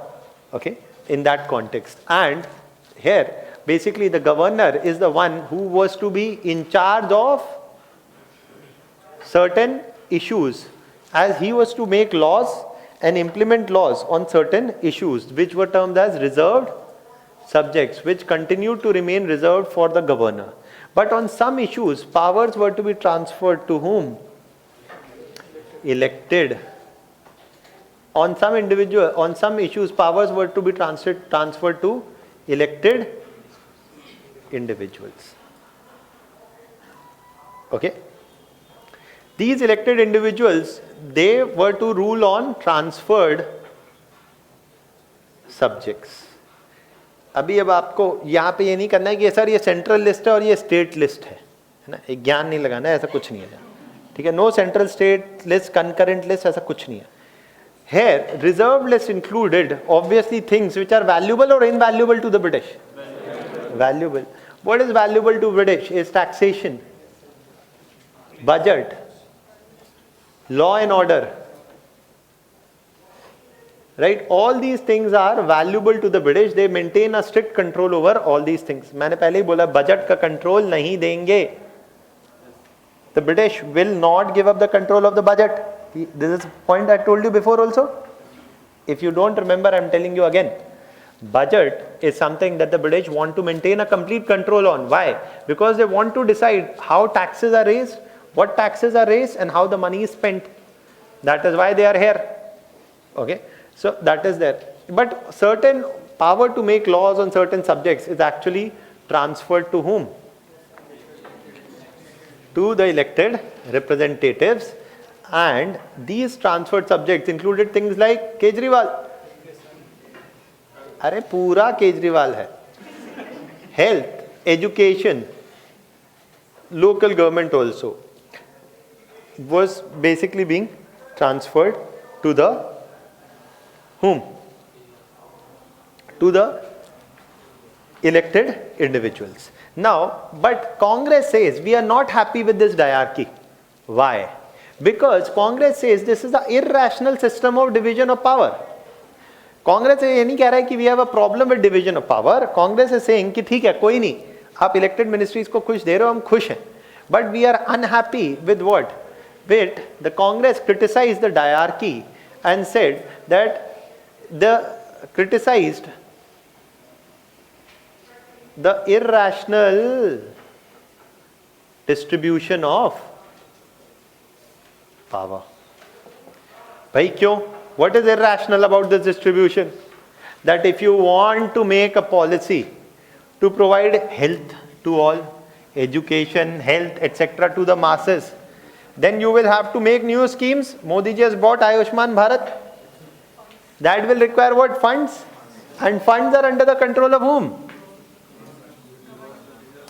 The governor. If the governor will not release funds, you make any law, any policy, it is useless. Right? So, the police is also under their control. They also continue to control the taxation and the revenue matters. The division of power is such that only for name the elected individuals have powers. But in reality, they are dependent upon whom? The governor of the province. And to that extent, these elected individuals, are they powerful or powerless? Powerless. That is why they criticize this distribution of power as irrational, because the governor continued to maintain a strict control. Also, even on these matters, if at all any bill is passed also, a law is made by elected representatives also, the governor continued to enjoy veto powers. Even on transferred list also, he can enjoy veto powers, block any bill passed. Okay, अभी केजरीवाल ये कहता था, अरे हमें police दे दो, हमें DDA दे दो, हम विकास नहीं कर पा रहे हैं, हमें DDA दे दो, हमें पुलिस दे दो. Right? So that is there. So that is what they keep arguing about full statehood, etc. Because of the, ये भी question था आपके एग्जाम में इस बार, that the Supreme Court's verdict, will it solve the tussle? Right? पहले भी prelims में आ चुका है आपके ये question. पहले एक बार prelims में भी आ चुका है ये question, that about the relationship about union territories, their legislature and executive. Okay? क्योंकि you have a chief minister also. ये इस पे क्वेश्चन प्रीलिम्स में भी आ चुका है आपके पहले 2014 या 15 में आया था कभी. So that is it. ये कुछ इश्यूज हैं which are were always a matter of tussle. So you see that there is a dissatisfaction primarily because of this irrational system of division of powers. This is the problem with this diarchy. आपको ये पता होना चाहिए what is the problem also. So these are some major 5 I think we have written points. 4 or 5 points? कितने लिखे? 5? Yeah. So these are the 5 major points that you need to remember. Remember that diarchy is introduced at the central level or provincial level? Provincial. Not at the central level. क्यों? ये मैं क्यों बता रहा हूँ? क्योंकि जब हम 1935 की बात करेंगे, so in 1935 हम बोलेंगे कि यही चीज they are trying to do at the central level. Any doubts? Yes.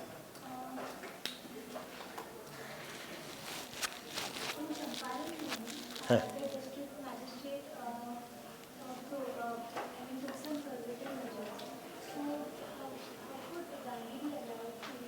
So basically, in Gandhi was they imposed section 144. They said that there will be no public gatherings, and Gandhi and others, they are not allowed to enter.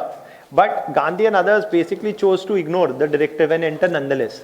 Now the British had two responses, two options. Either they could imprison Gandhi or they could ignore him. If Gandhi was to be imprisoned, this would cause even more public sentiment to pour out on the streets. So what they were of the argument was, let's ignore him for a while. At maximum, what can happen? That either he'll protest, etc. We can imprison him then. Or what can also happen is that they fail to start a movement. In that case, we don't need to confront them anyways.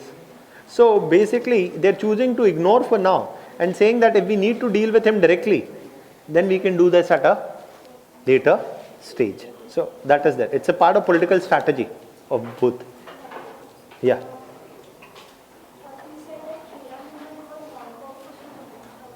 Kheda, they are saying that we will not cooperate with the British by paying the taxes that we are anyways not supposed to pay. Okay, so we will not pay. Because normally if I say that don't pay taxes to the British, what will it be? It will be a civil disobedience. It will be a disobedience. You are breaking a law by not paying a tax. Here he is saying that we are not breaking any law by not paying a tax. Why? Because we are not supposed to pay taxes in the very first place. And we will not talk to the British officials. We will not cooperate with them in any manner. That is it. Clear? Anything else? सब वही है यार 1970, 1918, 1919 वही कर रहे हैं तीनों Champaran then there is Kheda then there is Ahmedabad. Anything else? Clear? Thank you. Tomorrow we will have a class tomorrow also and tomorrow we will take this forward till 28 आराम से 1928 29 तक तो हम धीमे धीमे आज़ादी के पास बढ़ रहे हैं. Thank you.